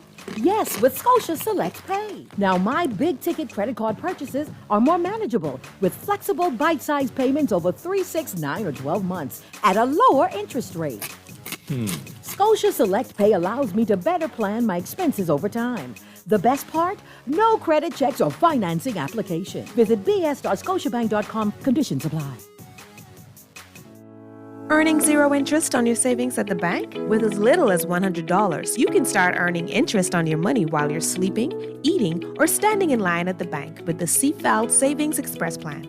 Ready to invest? Start by putting $1,000 into our mutual funds and earn interest there too. Because at CFAL, your interest is our interest. Visit CFAL.com to start now. CFAL, growing wealth for future generations of Bahamians. Hello? Keisha use something else, boy. Who this is? Tamika? You don't even remember my name? Wow, Dread. Girl, I've been so busy. You still planning your trip? Girl, and I can't wait. I right here online booking my car. You dare planning trip? You vaccinated? Girl, we had to. We ain't been nowhere since this pandemic started. Girl, and we got a 14-day vacation. Best vacation ever. Girl, are you though? Well, I know you was gonna get the vaccine because you too like travel. When y'all get your vaccine? Girl, long time. Because you got to get your first dose, wait, then get your second dose at least 2 weeks before you travel. Johnny get his vaccine and he 12. Even Grammy get hers. Child, and Grammy say she ain't get no money. But I see her hiding that under the mattress. Child, let me send my list because I know you going shopping. Keisha, don't play with me. Vaccinate today, live tomorrow. A message by PAHO WHO, Canada, and USAID. You're always on the go. We know life can be a daily rush. CIBC, First Caribbean, you can count on us. We make life easier. Manage your accounts at any time. Apply for a loan. It's easy when you bank online. We make life easier with choices that suit you. CIBC, First Caribbean. This is Guardian Radio 96.9 FM. Fresh news, smart talk, all day.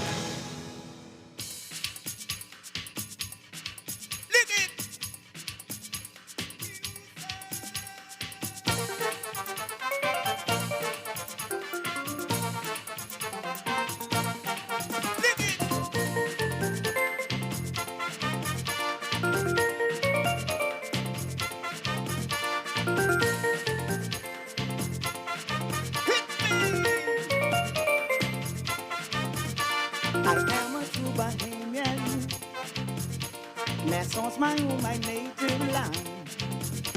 I want them people to understand. Smoke, proud to be a Bahamian.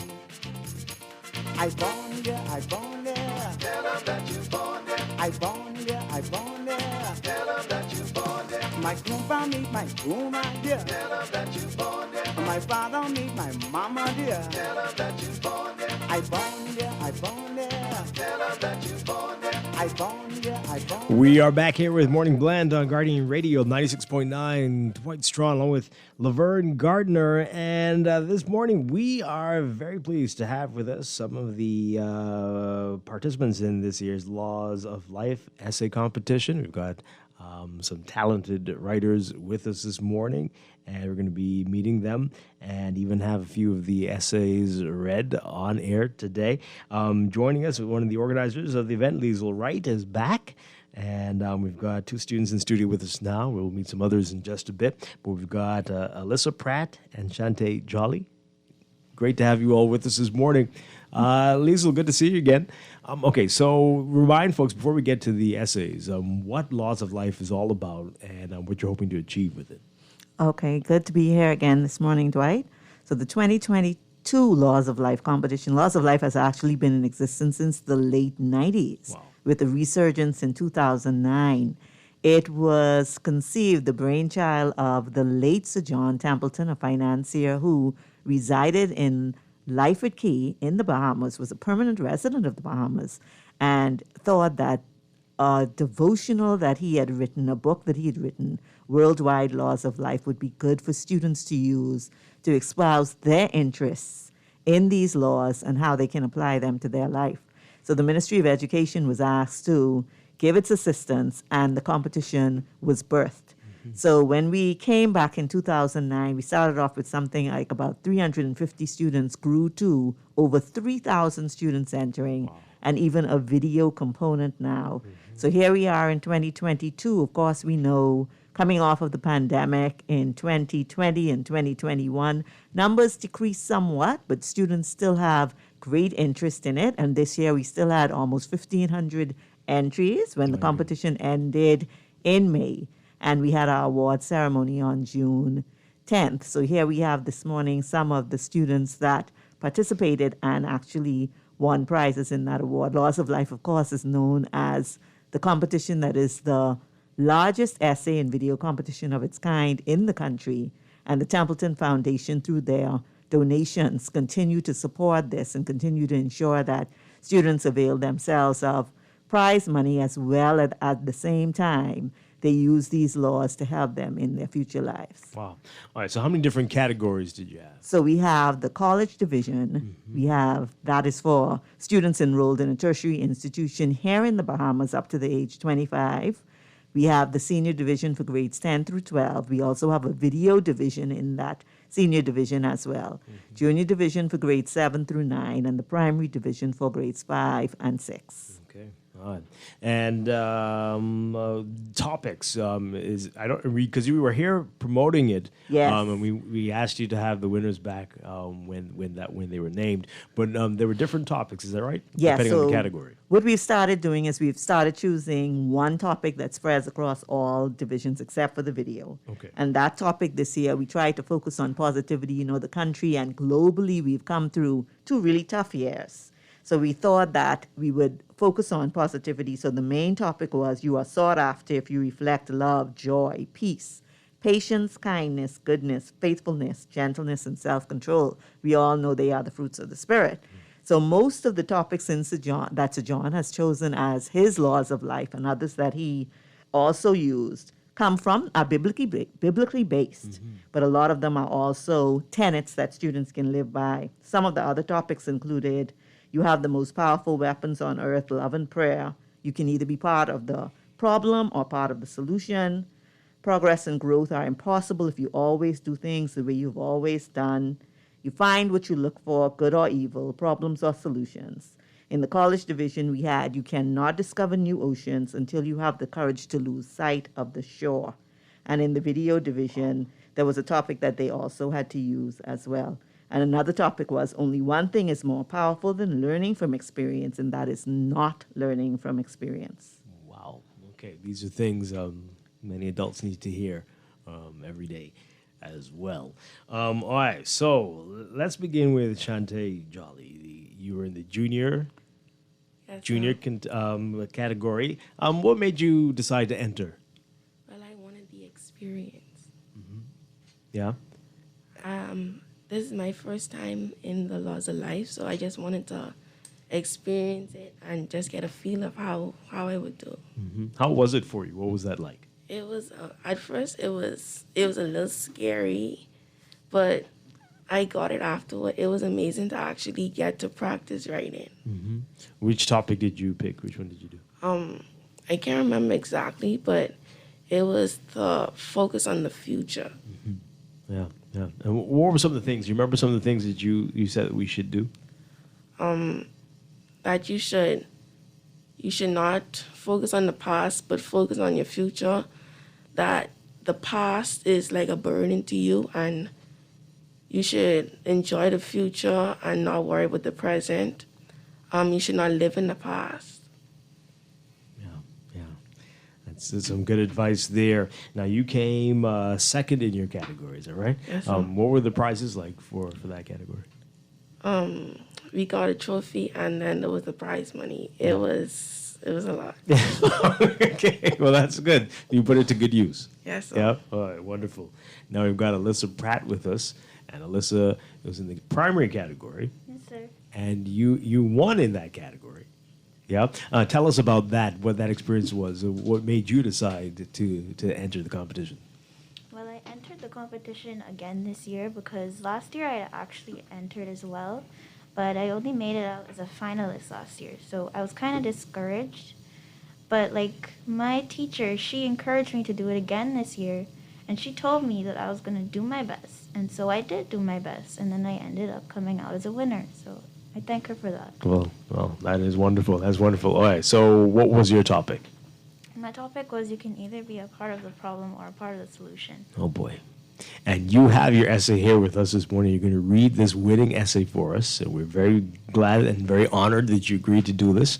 And we can't wait to hear this. Alyssa Pratt. What grade are you in? What school are you in? You're in grade 6? I'm in grade 6. I just graduated. Okay, congratulations. What school did you go to? Kingsway Academy. And you're sticking with Kingsway for grade 7? No, sir. Oh, okay. I'm going to QC. Oh, well, hey, that's a very good school. Yes, sir. Yes. Okay, let's hear your essay. Okay. Can you Why are they laughing out there? QC is a very good school. What do you mean by that? Anyway, but Okay. Can you imagine living in a world where there are no problems? Life would probably be dull and boring. It is easy to see a problem and become overwhelmed. However, instead of taking the easy way out and allowing the issue to grow, we should tackle it head on. Keeping a positive attitude can help us to be overcomers. Although they make life hard, problems can actually be a good thing. Choosing to be a part of the solution can force us to use our creativity, show empathy, and make us strong. Firstly, difficulties push us to become creative. The COVID-19 pandemic has brought with it illness, poverty, and food shortages. Many people have lost their jobs and are struggling to survive. By choosing to rise above their unfortunate circumstances, some of these people have tapped into their talents to create a source of income. They are now able to provide for their families. So much more can be accomplished by having a proactive mindset instead of sitting around and complaining. Secondly, problems make us humble. They encourage us to show love for each other. In 2019, Hurricane Dorian devastated our country. Some people lost everything. In times of crisis, standing on the sidelines without concern will never bring any resolution. Instead of just feeling sorry for the victims, I decided to become a part of the solution. By donating food, clothing, and toys, I was able to make a difference in someone's life. Finally, life's challenges keep us strong. Without them, we wouldn't grow. They help us to develop resilience and courage while increasing our faith. Philippians 4 verse 13 says, I can do all things through Christ who strengthens me. With this verse as our motto, we are sure to find solutions to any problem that comes in our way. In conclusion, I agree with the statement that you can either be a part of the problem or a part of the solution. Problems are opportunities in disguise. Solution seekers discover their creativity, care for others, and build their strength. Always remember, be the solution and not the problem. Well, that is excellent. Melissa, thank you so much for that. And I wish I could frame that and put that up in the studio. That is powerful. Yeah, That's right? very well written. Yes, good job there. Liesl, can people see these essays or Yes. read them? Is it possible? Definitely, we want to send persons to our website, bahamaslawsoflife.org, and that's where you can see the winning essays. You can read them, and you can also see essays from the previous years. Okay. And you can see all of the information pertaining to the competition and the students Excellent. that are winners. Yeah. Shante, I didn't ask you what school you go to and where you go, what you're going to be doing. I go to H.R. Nash. Okay.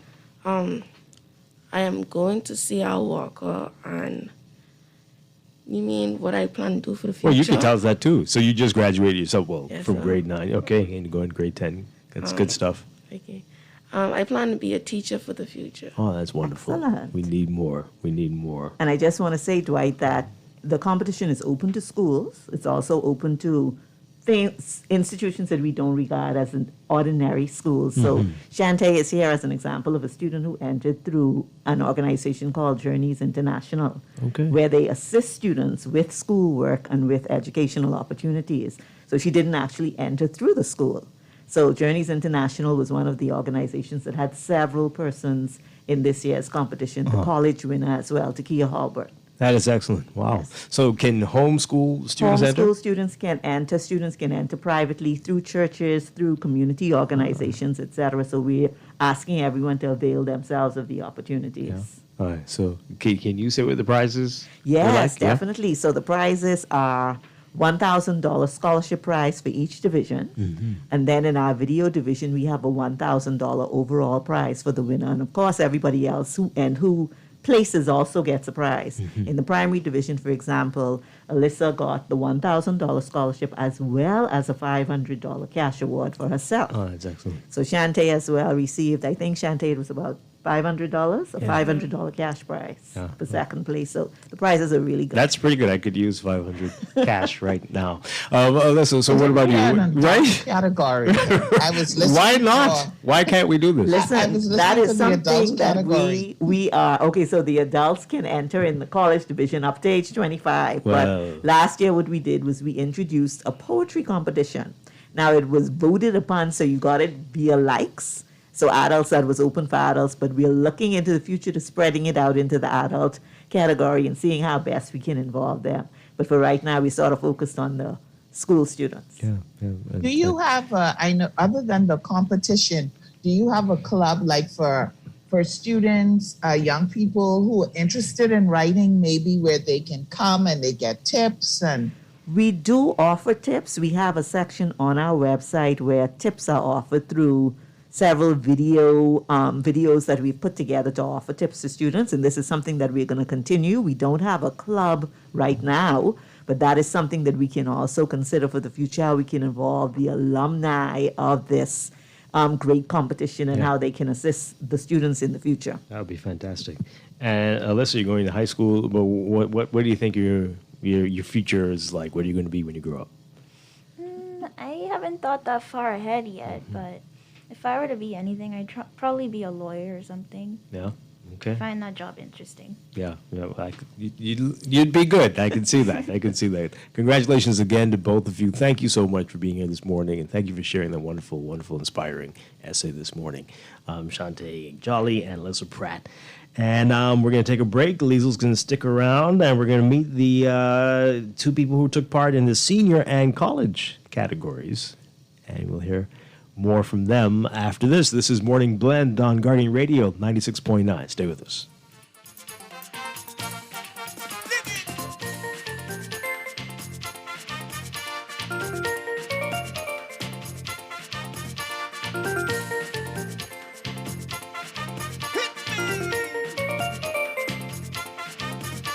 I am a true Bahamian.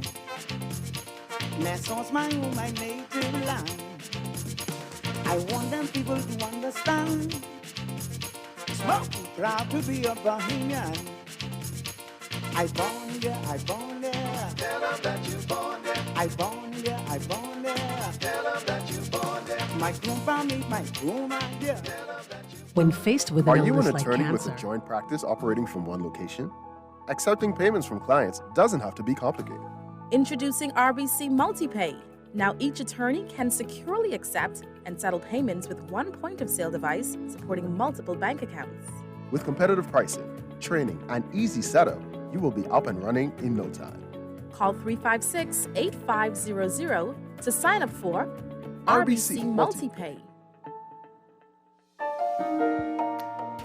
When faced with an illness like cancer, we band together, and we at Cleveland Clinic in Florida have your back. From advanced cancer treatments to extra safety measures at all of our locations, we're with you on this journey. For every infusion and follow-up, for every step of the way, for every care in the world. Cleveland Clinic in Florida. Get the care you need when and where you need it. To learn more or connect with a local representative, visit clevelandclinic.org/Caribbean. Wherever you're headed, the Custom Computers Know-How team is standing by to help guide you in the East and the West. We now have 2 convenient locations on Patton Street in Palmdale and our newest store in the Caves Village Shopping Plaza through the Blake Road entrance. Discover the latest products by top international brands and the knowledge you need to unleash tomorrow's technology today.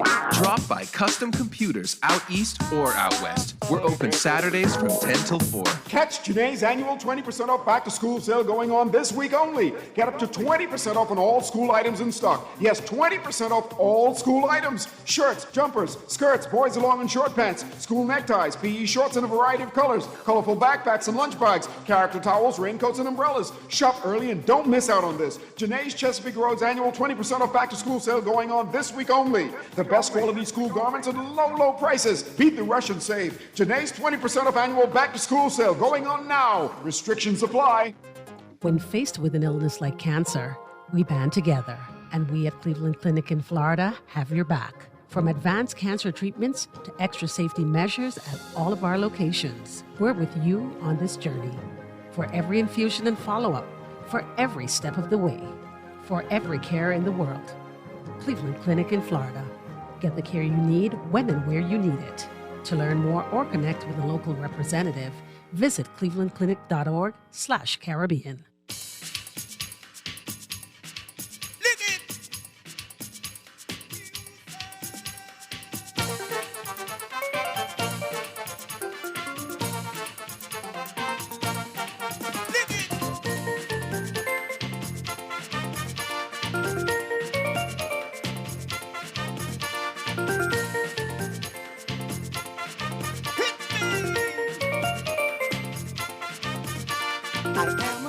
We are back here with Morning Blend on Guardian Radio 96.9. Dwight Strachan along with Laverne Gardner. And we've got more students we're meeting who took part in the Laws of Life essay competition. And right now we're meeting the seniors, and then later we're going to meet the college students. And good morning to Melissa Jean and Caden Moss Muldry. Good morning. Yes. Good morning. Good morning. Great to have you both with us this morning. All right, so tell us about yourselves and why you entered the competition. Melissa, let's start with you. Good morning, everyone.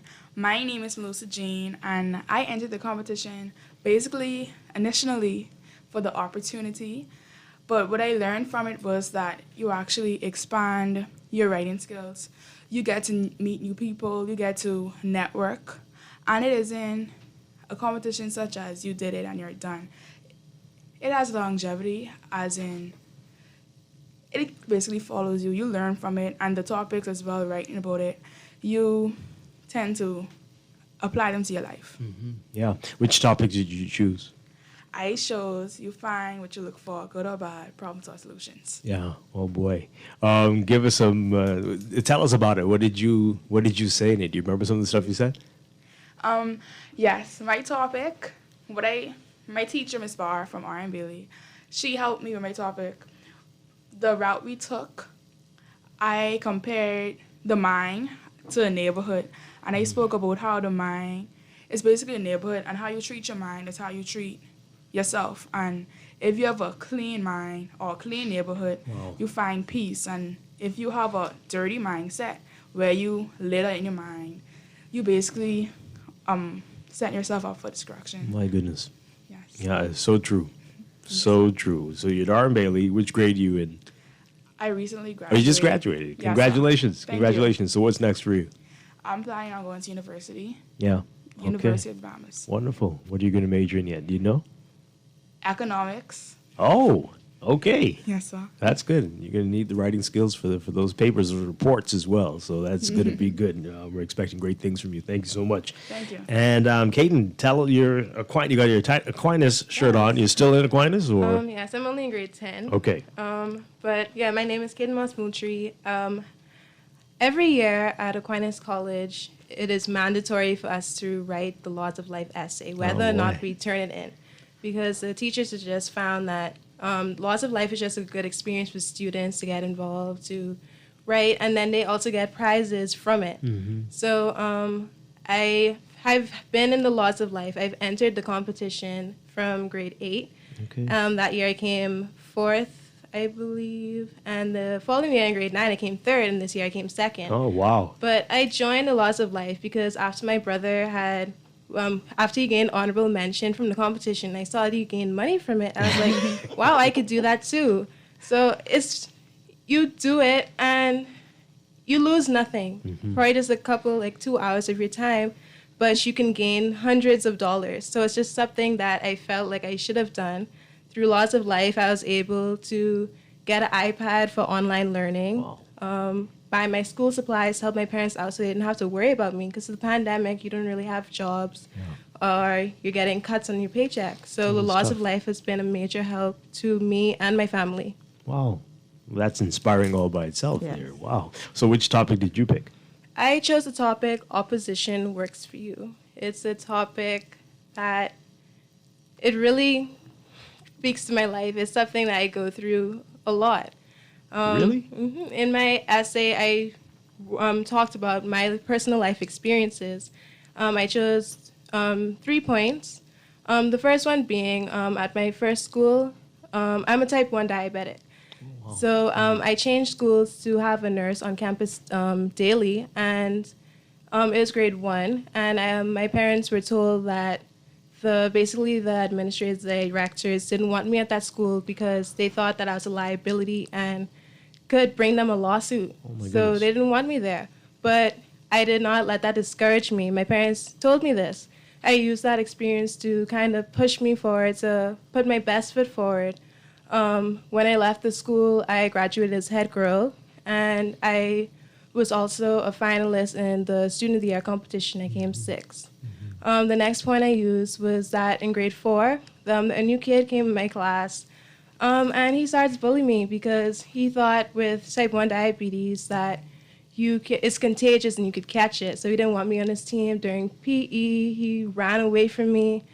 But I used that experience as a opportunity to teach him, show him what diabetes was. And currently, my second book, I published a first book already. Oh, my goodness. But my second book is going to be, that's the plot of the book.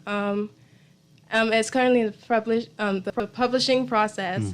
So I use that experience and I use that to do what I'm doing today. And my last point was during COVID, I really wanted to get a job, but for various reasons, the family members who could have given me a job, they opposed that idea. So I didn't use that, make that stop me or get me discouraged. I started my own business.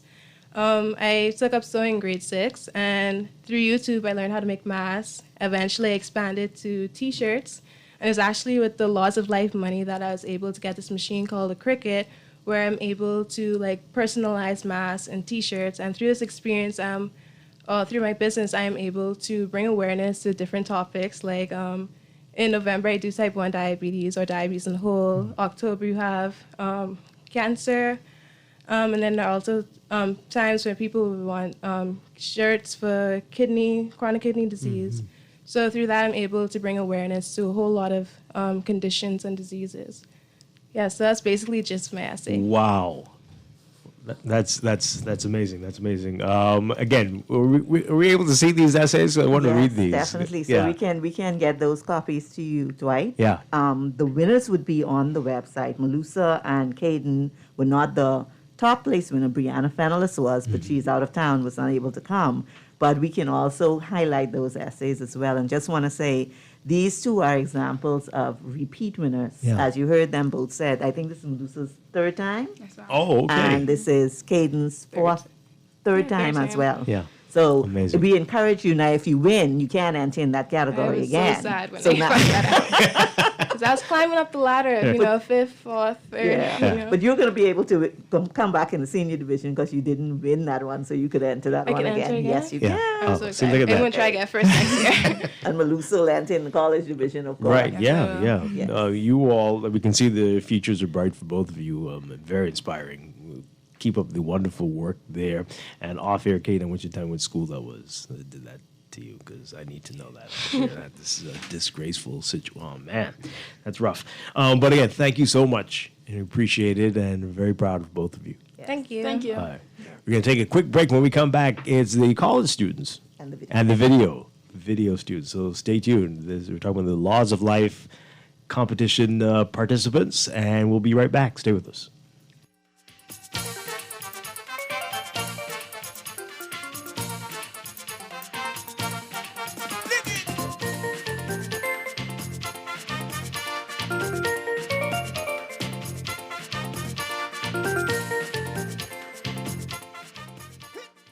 At Western Union, we have different sending options for you to use the one that fits you best.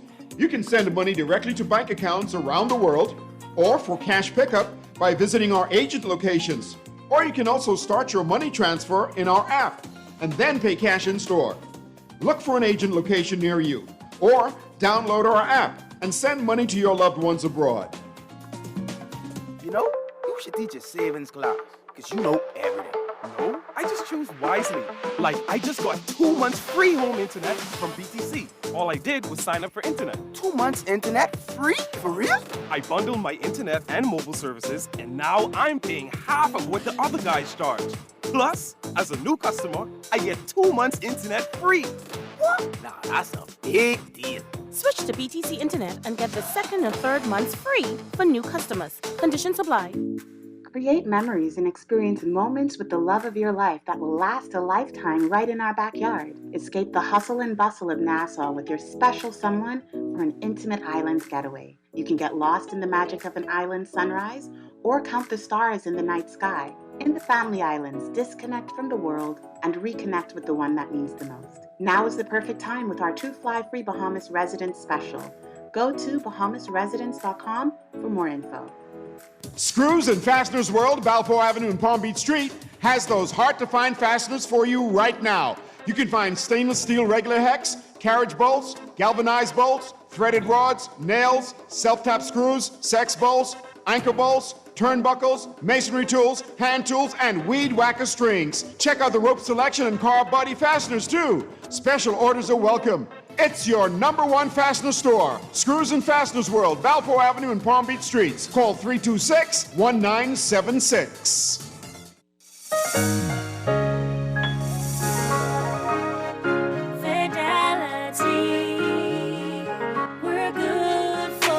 We know how important collecting your money can be to the success of your business.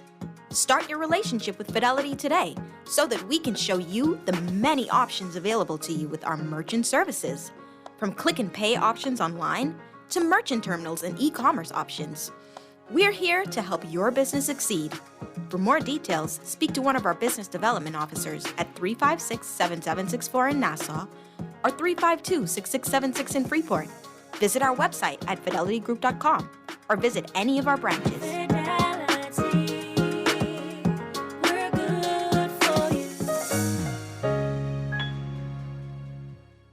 This is Guardian Radio, 96.9 FM, Nassau, Bahamas. KB and Sting, coming with the Mohican team. Come on. Woo! Oh, yeah.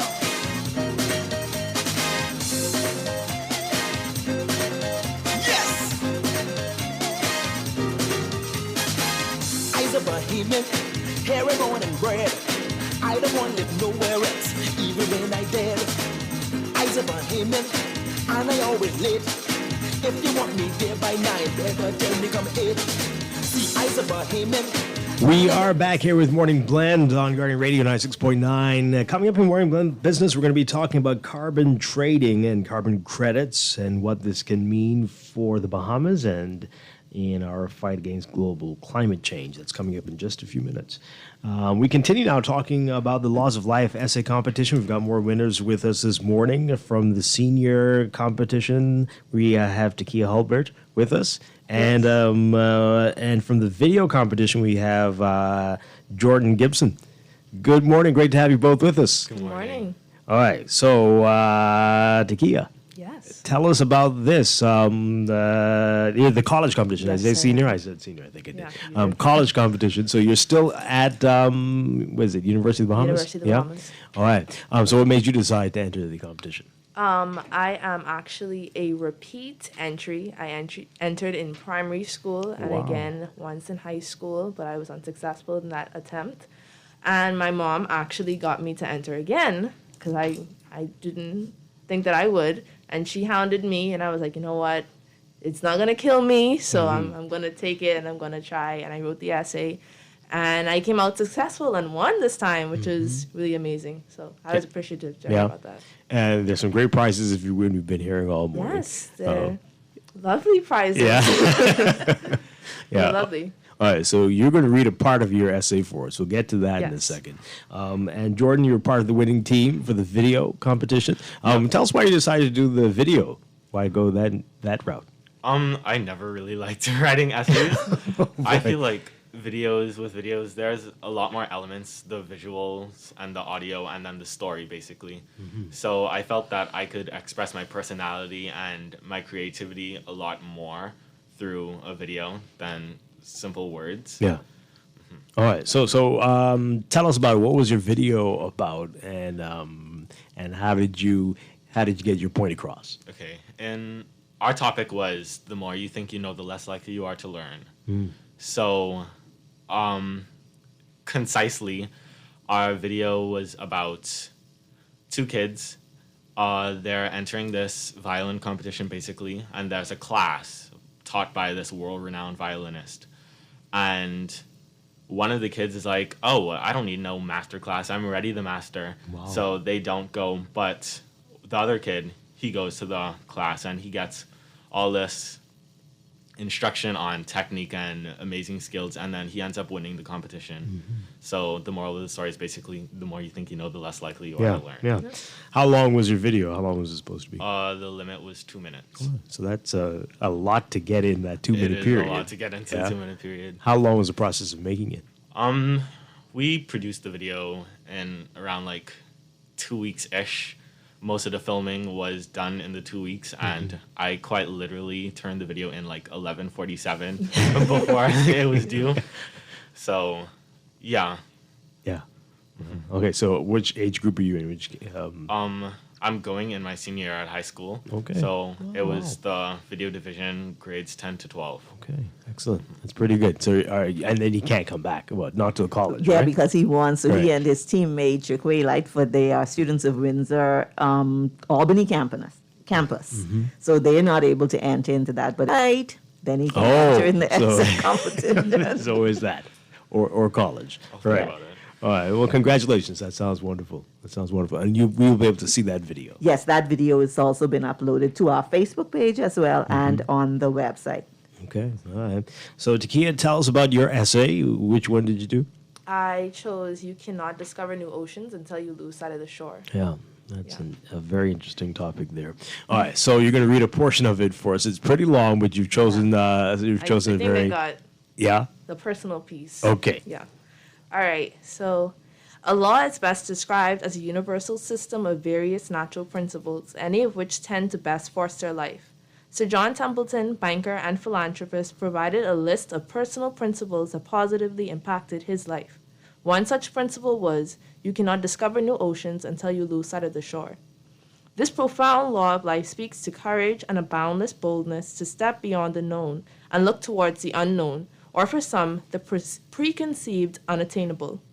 This law has become one of my guiding principles as I navigate the treacherous ocean of life. I have discovered that there are benefits associated with hoisting one's sail and pushing away from the shore. In late 2017, I took a leap of faith and began training to be a member of the Bahamas National Under-15 girls soccer team, a journey I would have not have begun without the support of my family and coaches.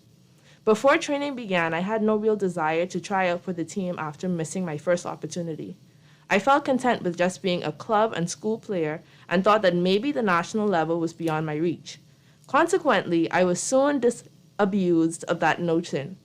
I vividly recall the first day of tryouts as I received my number, laced up my cleats, and stepped onto the field unaware of what the coaches would require of me. I can remember running through speed drills and skill drills thinking that there was no way I would endure the grueling pace of tryouts.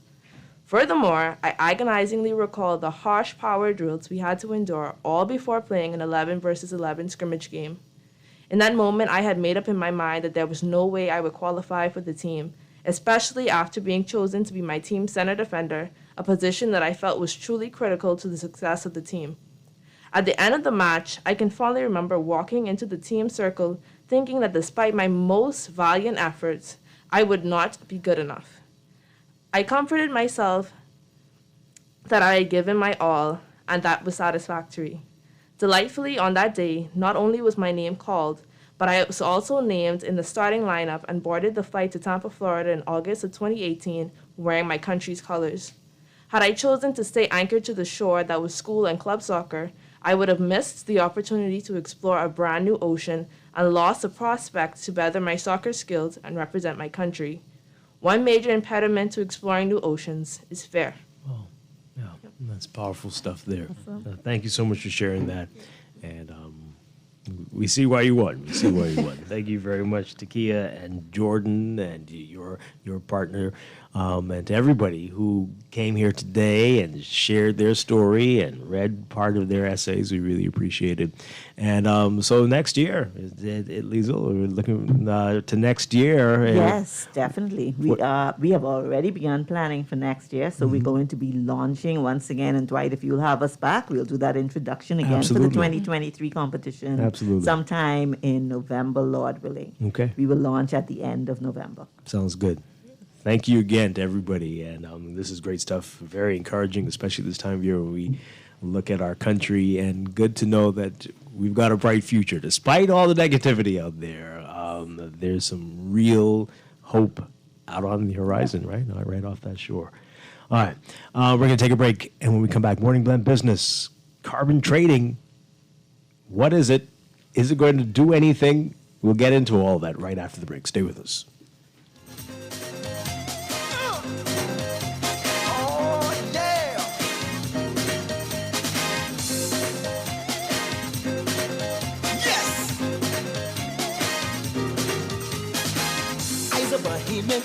Hair and born and bred.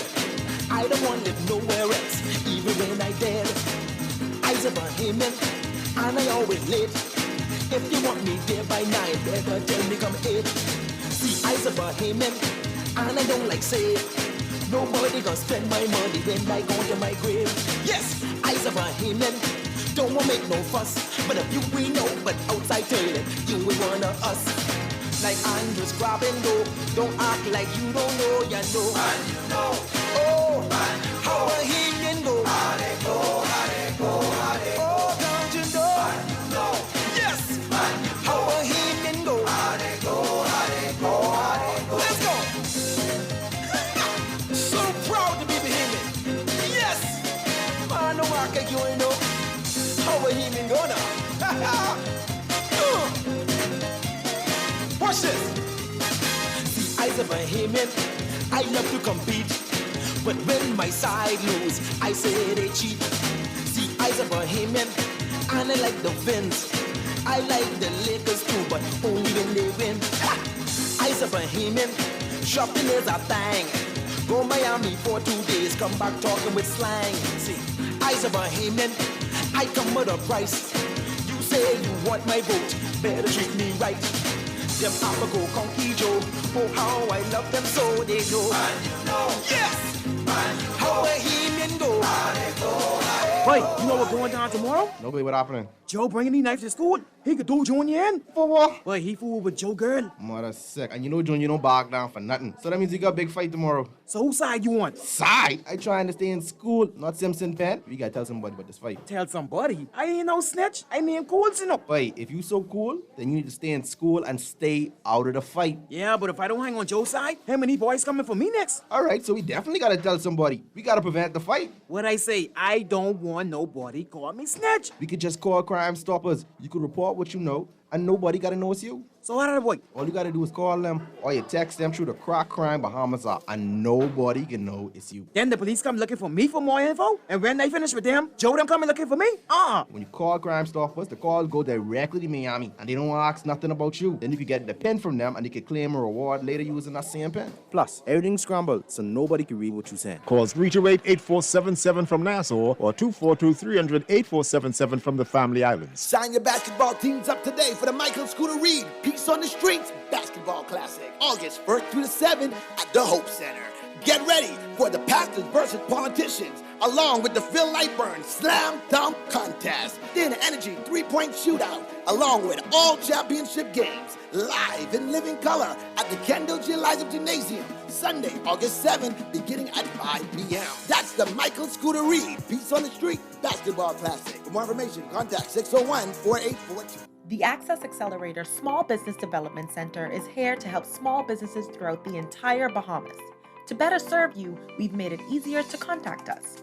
Call 461-7232, WhatsApp 359-0626 or 359-2394, email helpdesk@spdcbahamas.com, or submit a ticket when you visit our help center at accessaccelerator.org. The Access Accelerator, empowering small business.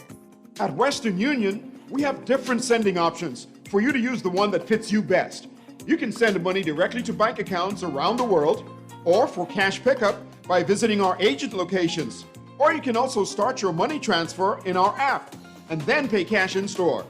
Look for an agent location near you, or download our app and send money to your loved ones abroad.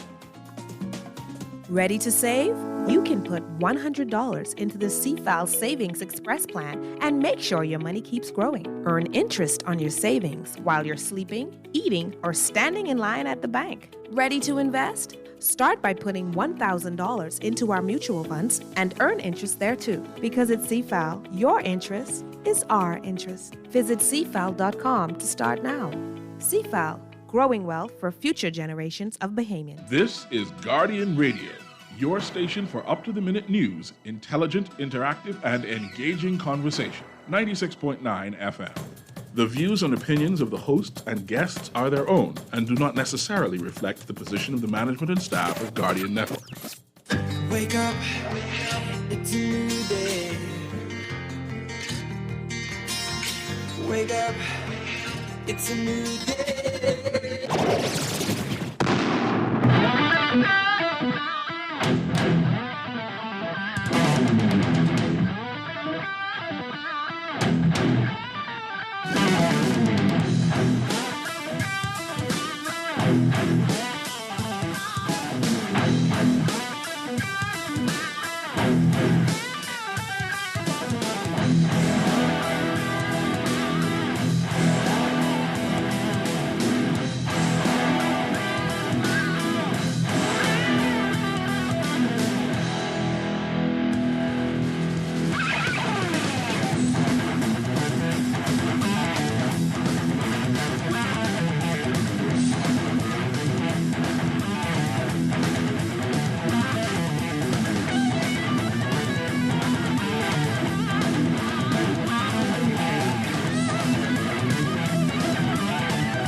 Good morning and welcome to Morning Blend Business on this Thursday, July 7th, 2022. Welcome back to our Morning Blend listeners. Once again, Dwight Strong with you along with Laverne Gardner. And this morning we are talking about carbon credits, carbon trading, especially in light of the Prime Minister tabling the carbon credits bill yesterday, and now it's enacted. I guess that's how that works. And here to explain all of that, our guest this morning, the Special Advisor on Climate Change and Environmental Matters in the Office of the Prime Minister, Rochelle Newbold, and Climate Change Advisor in the Office of the Prime Minister, Charles Hamilton. Good morning. Morning. Great to have you with us. Yeah. Same here. Thanks, Dwight. And Thought I just saw you last right, night, it feels like I just saw you a few hours ago.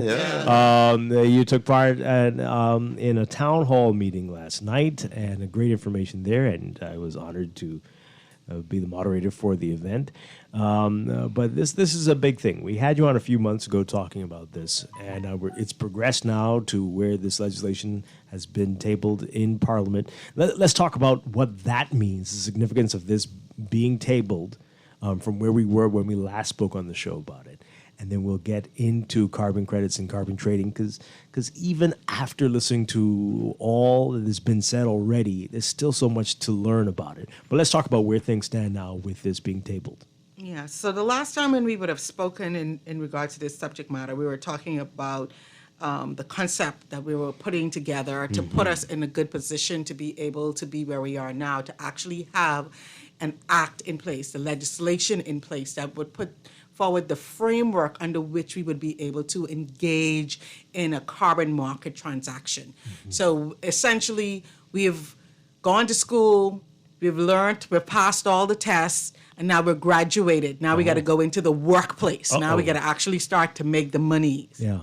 Okay. We're going to use that analogy. Well, that means this is getting serious. This is definitely getting serious. We're putting our best foot forward in this case. We know that there are other regulations that we will also need to put in, and we also know that there may be some additional acts that will be passed that will give additional substance to this one. But it's the beginning of all things. So we're going to start off. We're going to start off real slow, very cautious, very deliberate in our approaches, such that we make sure that we have tested the system, make sure the boat has no leaks in it when we launch out into this deep ocean space, talking about this digital currency, nobody can touch a carbon credit. It's something, that's amorphous, but we know that there's a market for it. It's like the stock exchange, you buy some pork belly stocks. That's usually what they talk about on the TV. And you watch your money either go up or go down. So it's similar to that sort of a concept. Yeah. All right. So a lot of wonderful things said last night, and people will be able to go back and watch that and listen to that, right? That's right there on your Facebook pages and other social media outlets. So I don't want to repeat too much of that, but for people who missed it, have not been following this conversation, just very briefly explain to us what carbon credits are and what carbon trading is. Sure. Charles? Yeah. So for those persons who didn't get to listen to the town hall last night, a carbon credit is essentially the value that we place on 1 ton of carbon emissions reductions. So you go ahead and you build, let's say, some solar power generation. You're not putting out a number of carbon dioxide into the air. That gap between what you were putting out versus what you were putting out versus what's going in is a carbon emission reduction. And a value is placed on that because we recognize as a global community that there's only so much more carbon dioxide that can go in our atmosphere, in our air, before we start to see irreversible and serious damage to our islands and to our countries. For people who can't get that, think about the price of gas, right? You see a particular price on the gas ticker, and there's certain things that go into shaping what that price looks like. It's on the supply side. That's what the price. On the supply side, we know that there's a lack of crude oil on the market, right? For so many reasons, right? And so that's causing oil to go up, right? While also we know that people, they want to be traveling, people are going to work, and so there's an increased amount of demand on that. Yeah. And so that's how you begin to value that. And it's the same thing with carbon credits. We know that we as human beings want to do certain activities. We want to travel. We want to build buildings. We want to go ahead this and clear cut some areas to go and build our dream home and whatnot. Oh, boy. But it has a impact on our environment. And so we have to say, no, there's a price for that, right? Because if we do not do so, our country and other island states are going to be in serious trouble. And so that's where the concept of a carbon credit comes about. Okay. And the concept of trading these carbon credits, explain that to us in the simplest terms possible. Simplest terms. Okay. A country quantifies how much carbon credits it has, and you can put it on an exchange. Exchanges exist around the world. The UN is also developing a system for you to buy and trade carbon credits. And essentially, if a buyer sees that the price is something that they're willing to pay, they can go ahead and purchase that carbon credit. And why would they do that? They will do that because they recognize that, one, as a country, as an organization, we all have goals to meet around the Paris Agreement, which is to reduce the amount of carbon dioxide we're putting out in the air, to ensure that temperatures do not increase above 1.5 degrees Celsius. And to do that, we have to use a series of tools, right? One bit is buying carbon credits so that you can bring down your emissions if you're doing a balance sheet type of approach. But then you also have to do other work. You need to go ahead and ensure that your activities are not putting out carbon credits, whether that means you're buying more electric vehicles, or you're putting solar panels on your buildings, or you're ensuring that when you're purchasing supplies that you're picking routes that will use less fossil fuels. Yeah. And so companies and countries are all doing that, but they realize that they can't close that gap entirely without also doing this emissions trading. Also, we all have a duty to be able to ensure that money can flow to countries who are on the front lines of the climate crisis. And proceeds from carbon credit trading will help countries in being able to access more money that will help us to be able to improve our agriculture systems, help us to address our water security issues, to help us to build the healthcare systems that we know we need that have been devastated by hurricanes. And carbon credits are one tool that we can use to get more much needed climate finance. All right. So is this unfair to say that Company X with tons of factories here doing lots of bad things? Say, give me a chance to put it in a story now. Okay. I think that might help people. Okay. So if we say country orange, there's a country orange. Country orange we have a global limit that's set for every country in terms of the amount of emissions. Like we said, there's only so much carbon dioxide that could go into the atmosphere. So we kind of break that out amongst developed and non-developing countries, or least developed countries. So countries like the Bahamas, because we don't engage in a lot of industry, we don't have a lot of emissions. So we have a ton of credits that we have yet to use because we don't emit a lot of CO2. Right.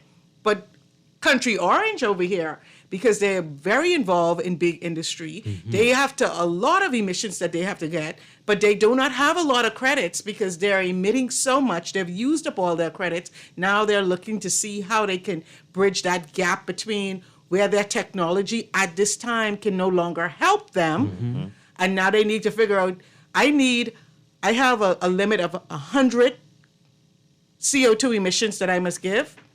My technology knocks that down to 50, but I still have a deficit of 50. Where am I going to find these 50 extra credits? So they turn to the Bahamas. You got 100.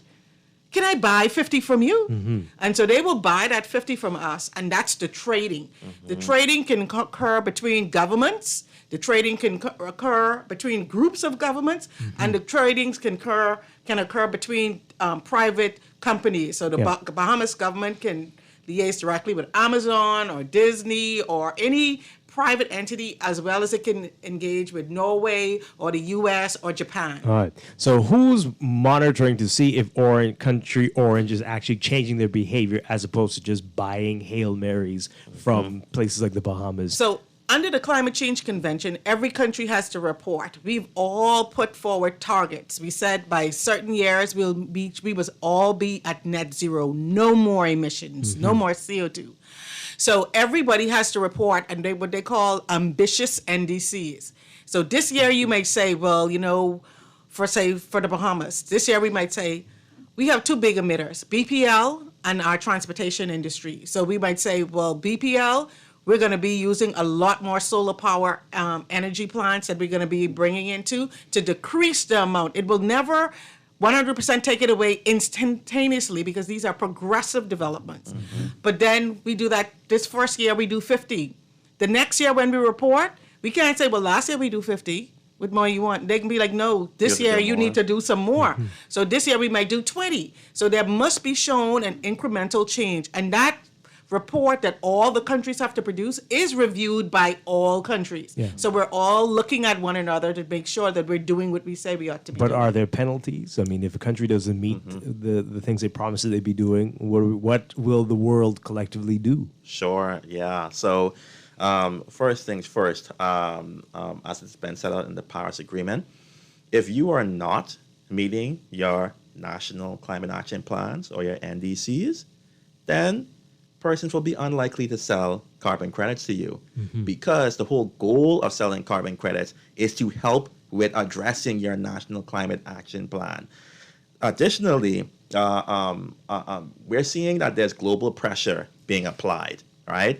At these UN climate conferences and between the meetings that happen there, you're telling people who are saying, you know what, we realize that the elephant's in the room. Y'all ain't doing y'all part, right? And there are certain expert panels that are being put together to say, hey, who's actually achieving what they should be doing, or who's just putting on fluff, right?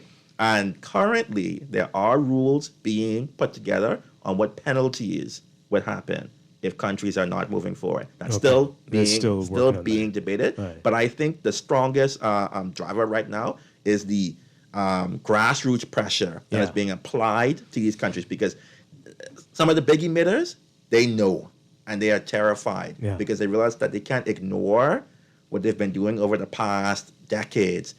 And so I feel like carbon credits is one tool to help apply that pressure for you all to change how you're operating. Now, you said countries may not be willing to sell, but that's like scrupulous countries like the Bahamas, right? But there'd be some that be like, hey, it's money. No, but the whole thing about market trading is that you have to be in compliance with the objectives of what the market intent. And the Paris Agreement is very clear. Yep. Those carbon credits must be provided for projects that cause no harm. So if you're continuing with a business as usual model, then you're causing harm. Yeah. Therefore, you can't apply. You're not eligible. So we would be fooled to sell you anything, because then that would cause us to be liable to being removed from the market. Plus, we'd still be sinking. Yep. And then, we definitely would have that wouldn't, problem. right? So you got a lot of money, but you're underwater. Yes. So, okay. What's been the reaction so far? I know we got a good response last night at the town hall. What else are you hearing from people? Are they understanding it? This person here, I don't think they have been paying attention at all. They're saying, does the Bahamas, how much do we really know about carbon credits? And have we been doing the, okay. How many carbon credits do we actually have to sell? And have we been doing the research? So like we said last night, we know that there are opportunities as it relates to the carbon credits. And what the law quite clearly states is that before you can say how much you have, it must be assessed. And that assessment is done by an international independent verifier. So you might sit there looking at something and say, oh, I got 1 million tons of carbon to sell. And that verifier actually comes into your country, actually takes real samples to take into a laboratory and analyze so they have scientific proof about what you're saying is actually true. So you might think you have 100 tons and they might come back and tell you, no, you only really got 50. Because when we run the analysis, this is capable of absorbing. So that's the only real value that you have associated with that. We are in the process of identifying what that is, regardless of all the press and the projections that have been stated. The real quantification process is just being undertaken, and then we will truly have an idea of what we got. Yeah. Wow. Okay. This texter says here, this is what we said earlier, but you explained it. Sounds like country A is buying country B's right to pollute. No, right? And that's an important distinction, right? What's been done in the past with carbon credits, country A is polluting, country B is not, so I'm going to essentially swap your ability to pollute. In the UN system, the new rules that have been put forward, we said we can't just do offsetting because that's not addressing the issue. So there are two built-in mechanisms for helping to address that.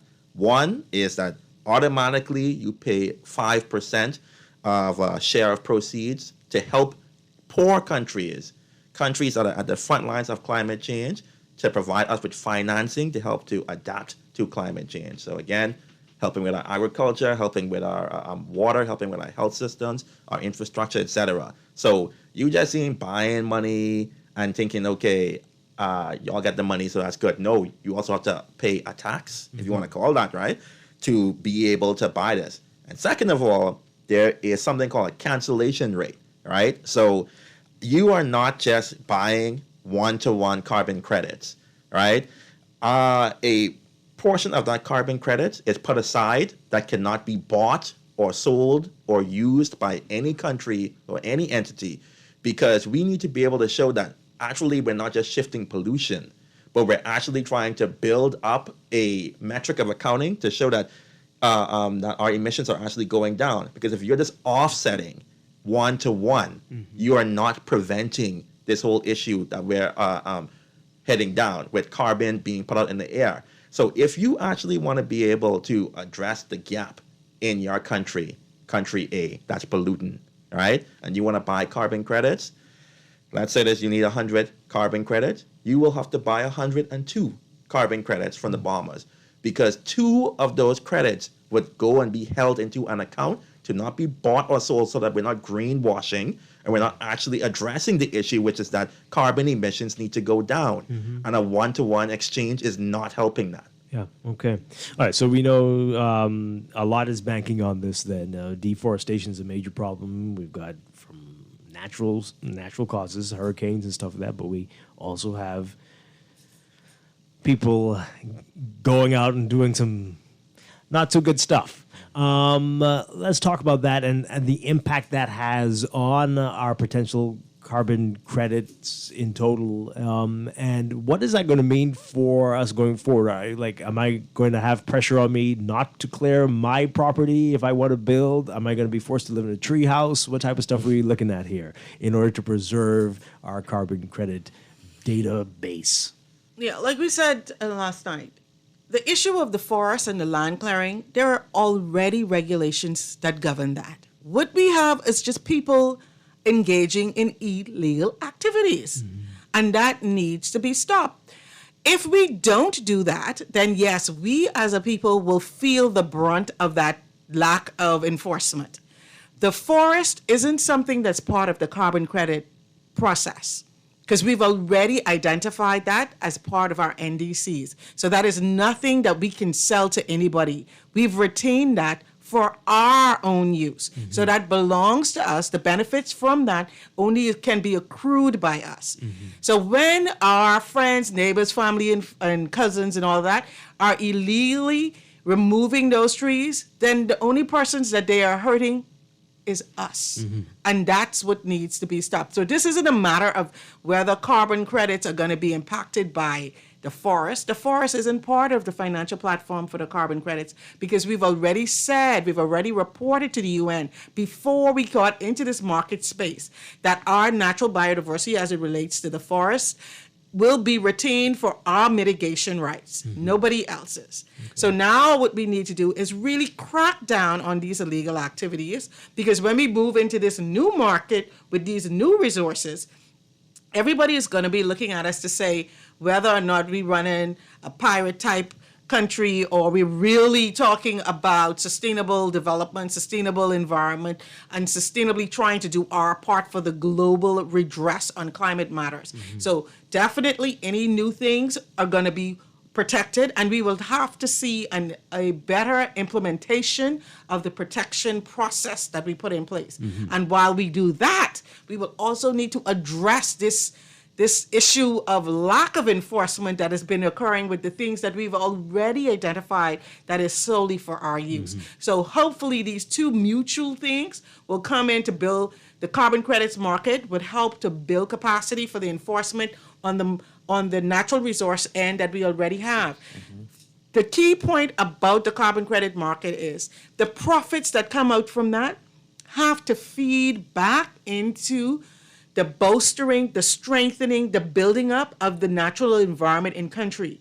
And what it takes to do that is a platter of things that we would have to address. All right. So legal removal, if you're on your own property, that's not going to be anything one should be concerned If you want to remove things on your property, and if they are protected, by law, you are required to make application for a permit. I mean, we have people who may have trees on their property that's more than 200-300 years old. I mean, and when you have that knowledge, then you need to make a determination, do you still want to cut that down?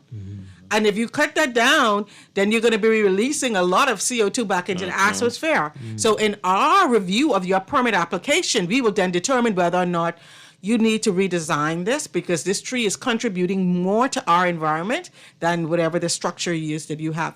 But that's a process that's already in play. We just need to be law-abiding citizens. And I think, Bahamian people, we're trying to enter into a new space, right? And just like how you want, what's the best way to say this? Everyone, in order for us to be able to fully utilize carbon credits, we need to ensure that we're also meeting our national climate action plans.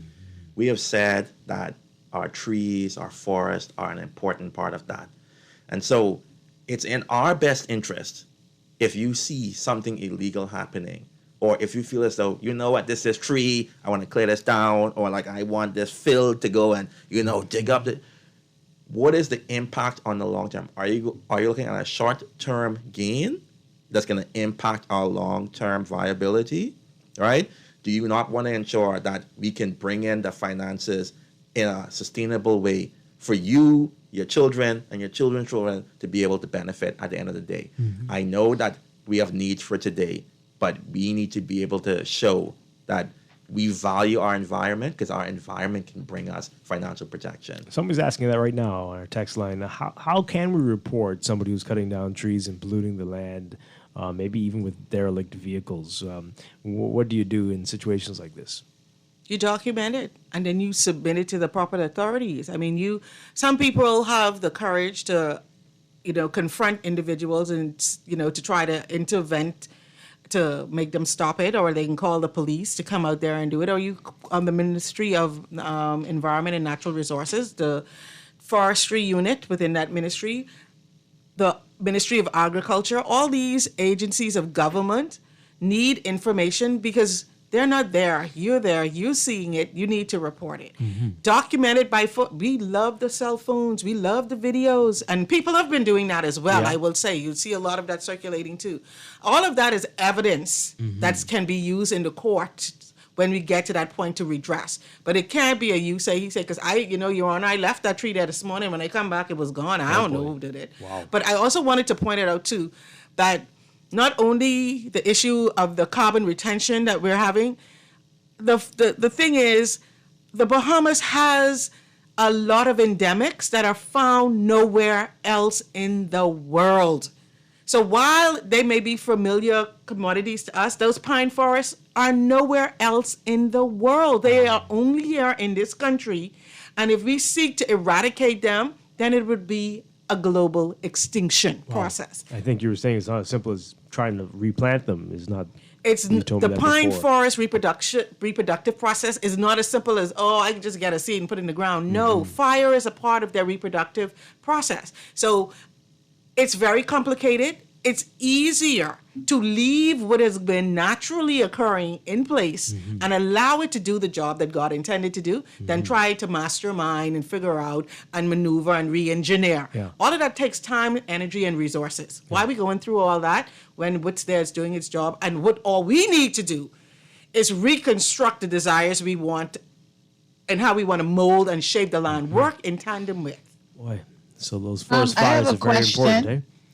Yeah, Right? Laverne, Yeah, yes. I have a question. I just want to make sure that I'm clear on this entire conversation and everything that's happening.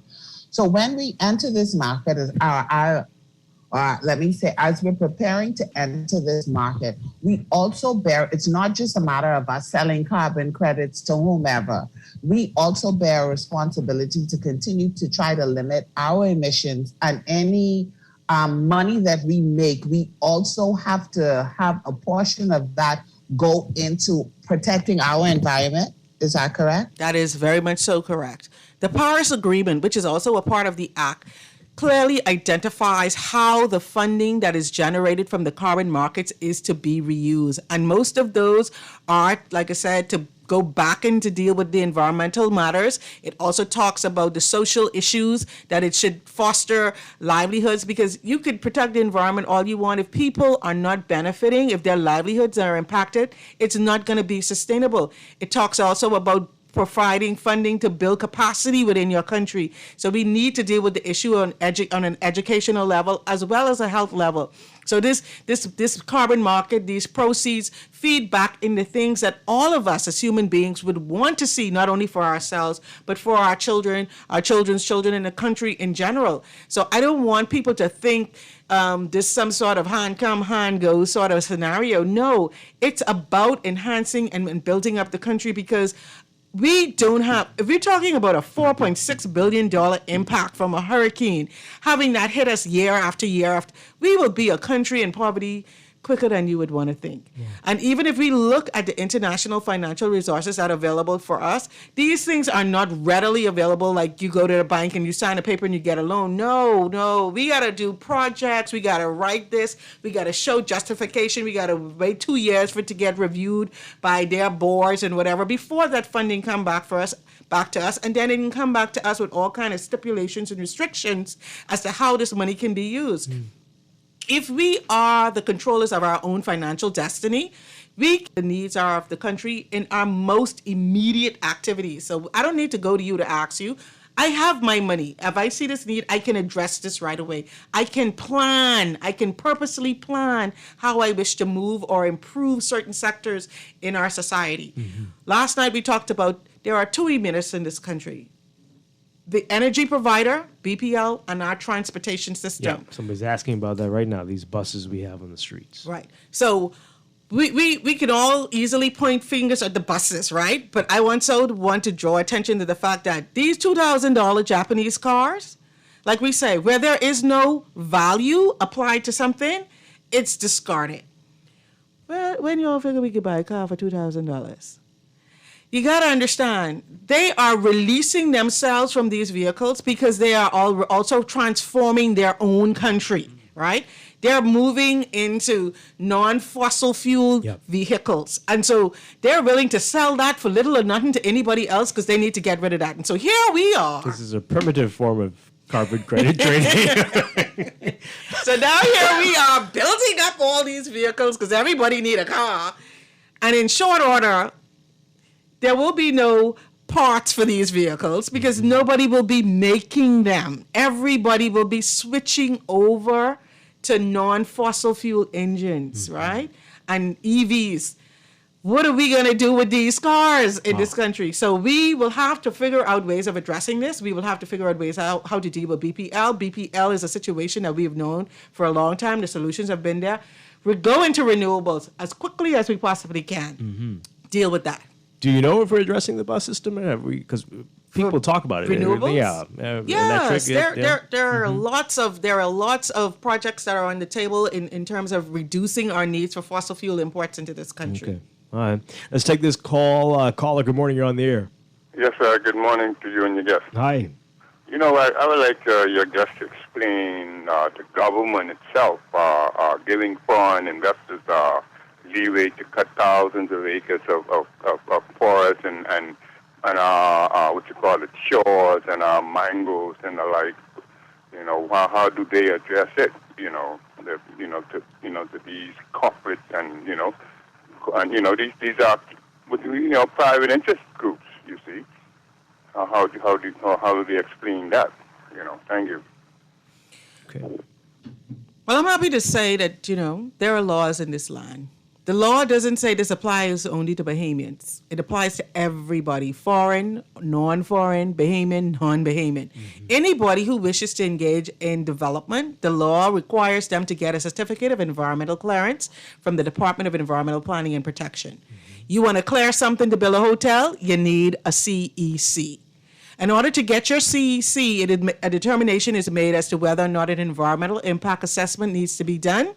And if it is that the land that you seek to use has environmental benefits, that CEC will bear that out. The beauty of that is that every development that does that, those documents go before the public. So the public can see, understand what is being proposed, what are the impacts associated with that proposal, and for the public to give feedback on that. So if there is any developments that are occurring in any parts of this country where people have a concern, they should first determine whether or not that project had followed the regulatory requirements of having a CEC. And if they did, they should seek to have a copy of the environmental impact assessment to determine what was considered with that. And if they have concerns about that, they need to bring those concerns to the Department of Environmental Planning and Protection, such that they will be able to either explain or justify why a certain thing is happening, or to be alerted that the developer has gone outside the bounds of what was approved for him to do, and now that needs to be redressed. All right, so we talked about the trees earlier. This person says, you're overreaching. You can't tell me what to do with my trees on my property. What are you, the tree police now? We can tell you what the law says. You live in this country, and as a citizen of this country, you have to abide by the law. If you seek to not abide by the law, then you are acting outside of the laws of the country. Then the country then has the right to deal with you in a manner that the law provides. I mean, it's not an issue. What the law is put in place is to try to, one, make a level playing field for all of its citizens, and two, to ensure that no citizen is impacting another citizen inadvertently or directly. There cannot be this level of disparity between us. It's the same as simple as, I bought a piece of property, I build my house. You come next to me, you bought a piece of property, you elevate your property so much such that whenever there's rain, my property is sitting in water. So what are you going to say to that person who built that property and raised it up? So, well, you can't tell me that I can't raise my property up. Too bad for you. You better go lift your house up and raise it. No, this is what the law tries to make sure there's equality amongst how we live and harbor and dwell on this. We're on an island. Ain't nowhere for us to go. We need to learn to function and work together in a cooperative manner. We're talking with Rochelle Newbold and Charles Hamilton about climate change and carbon credits, carbon trading. Let's take some more calls. Good morning, caller. You're on the air. Hello? Hi, good morning. Yeah, I have a few comments to make. The first one I'd like to make to the general public is to just go online and do some research. You could go on YouTube and look for a channel called Adapt 2030, ADAPT 2030, and look up Grand Solar Minimum. So the first question I'd like to ask is, from I was in primary school and high school, we were told that humans breathe in oxygen and breathe out carbon dioxide, and that the trees and plants and the algae and the fungus need that carbon dioxide that we emit and that other things on this earth emit, that those natural living things need that carbon dioxide in order to function, in order to grow, in order to live. So if we're cutting back on the carbon, how do our pine forests in the Bahamas continue to live? Does the natural vegetation on this earth continue if we are, as human beings, saying now that we want to reduce the amount of carbon that's on this planet? I mean, when you do scientific research, and there are two sides to every argument. No, not two sides. Can I finish, please? Well, we're running out of time, but they want to answer that really quickly because that's... One last thing I'd say quickly. All right. Is this carbon credit system another way of saying that you are implementing a global tax on people? Because this is essentially what it amounts to. If I have to pay or purchase carbon credits to travel or purchase a steak or build a house, or whatever, isn't that in effect another tax that you're putting on human beings? And why are we as Bahamians and other free people just blindly allowing ourselves to sign up to to things that are just being You've missed almost everything we've been saying at all. Oh no, that's very, very. You have a website you were recommending, but there are others that I think you need to check out. All right, let's get to that first part because I think a lot of people might be wondering the same thing. Yeah, there is more than enough carbon dioxide on our planet to be able to sustain our trees and other vegetation. Mm-hmm. What we have seen is that it is way too much in the atmosphere that's causing our planet to warm. And so we need to we need to balance this out. We need to reach some type of equilibrium. And so no applying carbon credits is not going to suddenly result in a collapse of the amount of carbon dioxide in the air that will prevent the trees and plants from growing. What we're saying is that we need to stop putting out as much that we're doing now from our human activities so that we don't end up killing ourselves. I mean, in the simplest terms. I tweeted something a few weeks ago. I mean, the amount of carbon out there compared to 1,000 years ago is astounding. 100 years ago, right? So we're doing something. This is not what this planet expected. Right. It's not natural. The amount of CO2 that we're producing that's causing the problems is an unnatural introduction, not the natural biological one that the caller was referencing. No, that's not the question. Very, very different from what we learned in biology class. And people don't buy carbon credits. Individuals don't buy carbon credits. To build your house, you won't need to buy a carbon credit. The carbon credit is a market. It's a service that's applied to big business, to big countries, not individuals in terms of their individual life and livelihood sort of scenarios. No. Now, speaking of that, though, I wish I couldn't understand it entirely, but one of my friends was telling me, but they were traveling recently, and the airline that they were on said we're going to the Bahamas, but because of where we're coming from, and you could pay extra for your ticket that because of the explain that to me. What's going on there? Yeah, sure. So the airlines recognize that they're also a big source of carbon dioxide emissions. And so there are two ways that they're doing. From their own business practices, they're trying to find ways to address their technology to reduce the amount of fuel that they use and the amount of carbon dioxide that they put out. And they are also recognizing that carbon credits could be purchased to balance the amount of emissions that they put out. And sometimes they ask you, as a person traveling on the airline, hey, would you like to help to offset the emissions from this flight? You don't have to. The airlines aren't forcing you to. But some people feel as though they have an individual responsibility and they want to contribute towards the planet. But where's that money going? Right. So it's essentially going to purchasing a carbon credit that will help that airline to offset the emissions that they put out between the flights. So they can work out exactly, I'm going to burn this much fuel, so this much carbon dioxide will go out. So I need to offset that. But nobody's forcing someone to do that. Can we be certain that they are actually purchasing a carbon credit, or are they just saying that?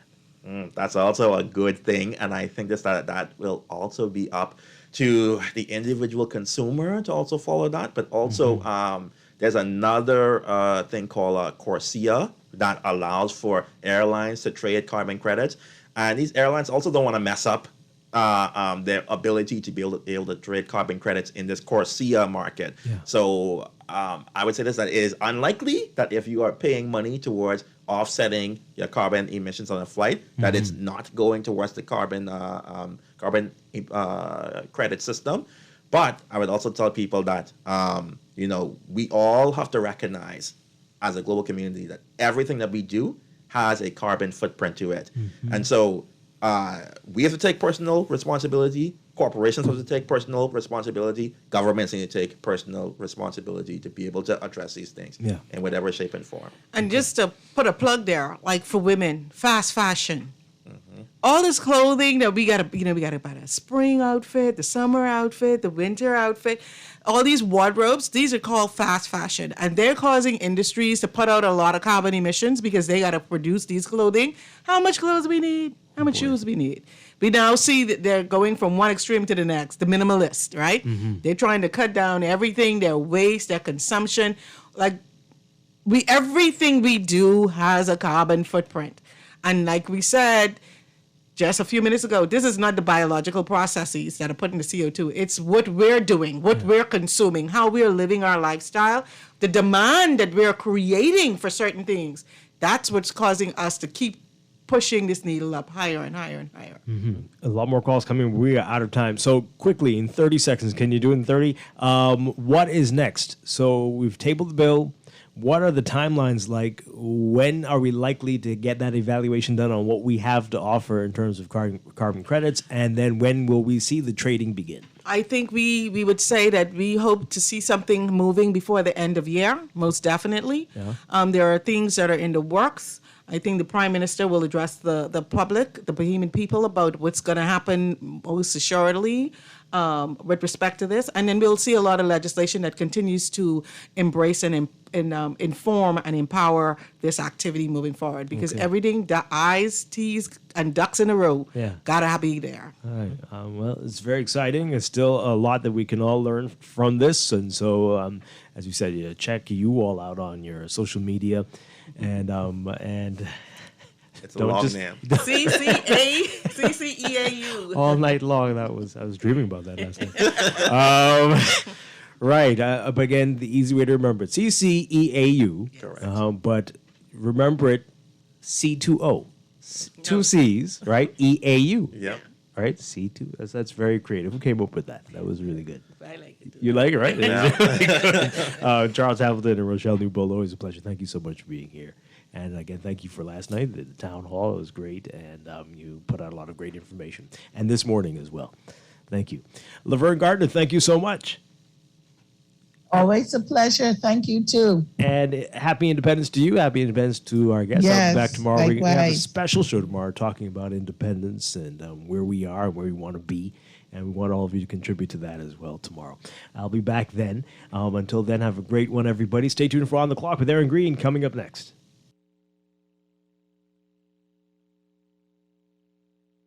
Wake up, it's a new day. Wake up, it's a new day.